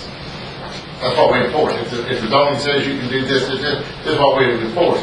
Now, there are deed restrictions to most subdivisions, but the deed restrictions are enforced by the developers or the other owners of the subdivision. So I've never heard of a municipality. I know, but let me ask you guys. Let's say that in the what's the first subdivision going out from 27? Or use my subdivision, for example. Yeah. Somebody comes in and puts a mobile home in there. There's a deed restriction that says you cannot do that. Right. Who enforces that? Well, the county won't issue a permit for that because of the. Well, I understand that. Because it's home. But the deed restrictions itself, will have to be done by the owners in the subdivision. So we will have to take it on as ourselves as the owners to make sure there's no. Absolutely, absolutely. I've done more sites. There's no way that so you're telling me if a guy puts a mobile home in my subdivision, it's left up to me to overlook that? There's a subdivision in Lake City behind McDonald's that tells you what color you have to be to live in there. The state is not gonna get involved in new affordable housing. Y'all have already made some statements tonight that probably shouldn't be made, but no, the count, because things could be put in there that are unconstitutional, so. Have we made some statements that shouldn't have been made? No county has ever enforced. Who are you? I'm Brad Dix, United Country Dix Realty. I've probably got 20 miles of paved roads in this county under my development. Okay. What, is that true statement or what? So you want to address, so it's left up to me to address the subdivision, so. Yes, I'll be glad to speak. Please, thank you. First of all, I heard that in my life. I don't know that it was Mr. Kurtz, I believe it might have been Mr. Ford that said that they already have these restrictions ready for credit. I don't know who said what mixed up. So first of all, I think your expectation came from that statement that, hey, we already have these restrictions and we'll provide them to you. Right, and we will. But what happened is, in the meantime, I had a developer come to me, make offer for me. I didn't want to give these restrictions on his development. I'm just repeating what was said in the prior meeting. I already get the direct answer. But I'm just saying, I guess I called the mayor, he said a statement a while ago that he wanted sewer, mandatory sewer hookups in the deed restrictions. Well, we've talked about that for weeks. It has to be enforced by the town. Well, that's. And that's in the, I mean, don't get me wrong. The sewer will be put in the subdivision, but the utility for that's usually where mandatory hookups should be. We just want. Just like on the water. Right, we've talked about this. Y'all passed a resolution that said, all right, everybody's got to pay for water whether you hook up or not. That was why you have. You didn't do mandatory hookups, but you said everybody gets a water bill. Right. If you hook up or not. I think the same thing you do with sewer. Look, y'all go hook up the sewer, but if y'all do or don't, you're going to get a sewer bill. Right. But here, we're running sewer through here now. We'll hook you up for free right now. If you don't hook up, you're going to have to pay to hook up at some time because the state's going to no longer issue you a permit to fix that septic tank once it quits working. So but or you can just say, it's mandatory you hook up once we're going through here. That's up to the municipality and or the real utility to make those rules. So are you saying that the houses are not going to be mandated to hook up to the sewage when it runs? No, we can make them. Yeah. Well, it sounds like we can't make nobody do nothing. But it don't sound like we can make anybody do nothing. But here's the thing on that subdivision. But I'm asking point blank. The state is going to have to hook up because of the septic. I'm just trying to clarify. Yes, sir. One thing to clarify, I have had conditions put on me by the county, and then I put them in my deed restrictions as a way of notifying people that the obligations have been there. So sometimes it's dual-sided. My deed restrictions is my way of telling people. Well, that's what we. Yeah, we want That's to what buy. we were getting to. That way, when these people buy these houses, Yes. they don't come up here wanting our head saying, "I can't get a septic permit repaired. I have to have city sewage, and now they got to dig up my yard." Yeah, my builder never told me that I had to have city, no defense back here, but my builder never told me I had to have city sewer. Same reason that you won't destroy wetlands, they're just making you convey information. Sure. So all that's correct. What all these gentlemen have said is correct. How's that for a quick answer? I like it. That's more confusing than anything. I know, I'm really. I'm like, Who governs that? all right. Can I make one? No, let me answer. Let Lindsay answer this question, 2 please. minutes to answer the question. Individuals within the subdivision would have to take it on themselves to enforce violations of deed restrictions within a subdivision. Period. So yes, sir. Go ahead. How are they going to take it upon themselves? Are they going to strong harm they somebody? would have to go out and file a lawsuit and saying that this is a violation of deed restriction within the city. Jesus. It is a, so that is a interior problem for them to handle. Okay? As long as it's not anything that violates city code. Okay? There's a different thing. And that gets into color of houses, size of houses, things like that. As long as it's within city code, it's something that you can enforce. If it's outside city code, if it's personal to that subdivision, another owner within that subdivision will have to go and say, this is a violation of deed restriction within our subdivision, and it has devalued my property. It's a civil lawsuit. We have nothing to do with it. You don't want to have anything to do with it. Okay, that makes sense right there. Again. So the other gentleman here who said that often the water and sewer hookups, etc., are included in his deed restrictions as more of a notification is also correct. To let people know. And again, I think that goes back to where you guys expected to see those deed restrictions because they were told they were coming. I understand what you said, what happened afterwards. So again, these are some things, just like the MSBU, that I need to work on.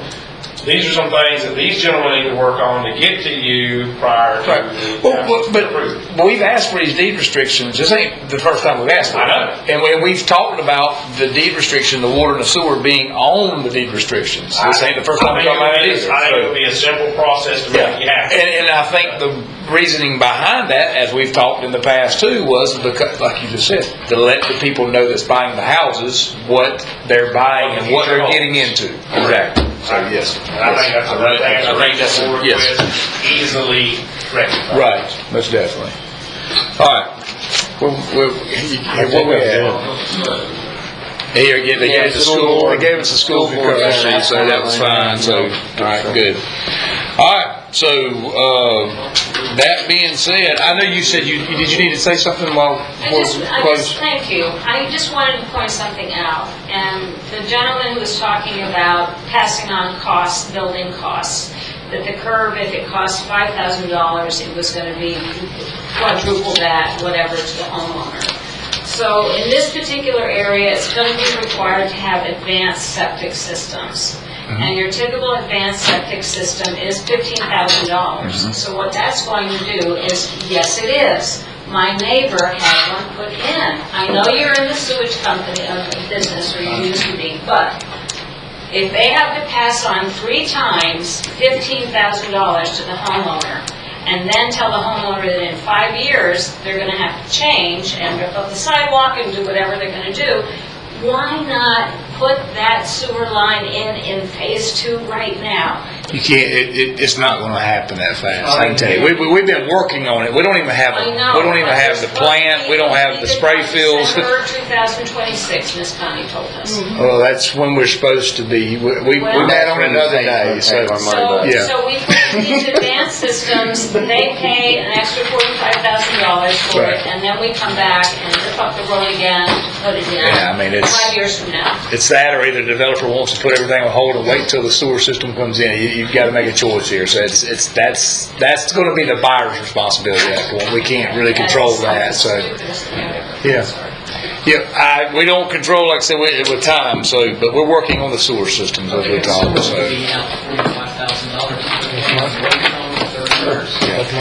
That's a buyer's responsibility. They got to take that up. Well, I mean, if they want to move to Fort White and they want a new house, they might. I mean, I don't know. I can't speak for those. You know what I mean? So, it's nothing that we can control. I hate it. So, all right. Any more guys? Any more questions before we close? Anybody got anything? Miss Connie? No. King? Lawrence? No, sir. Mr. Lash. Okay. All right. You know how much tax money that would bring into Fort White to that subdivision bigger? How much tax money will come in? At the oil tax. So, 109 houses. all right, let's go ahead, guys. Let's dismiss. Hey, guys, please be ready for the next meeting. Okay, so y'all can make good votes and we can get through this. Okay. All right, I make a motion to dismiss. Second. Good. All in favor, say aye. Aye. Let's get out of here. Yeah, you're right.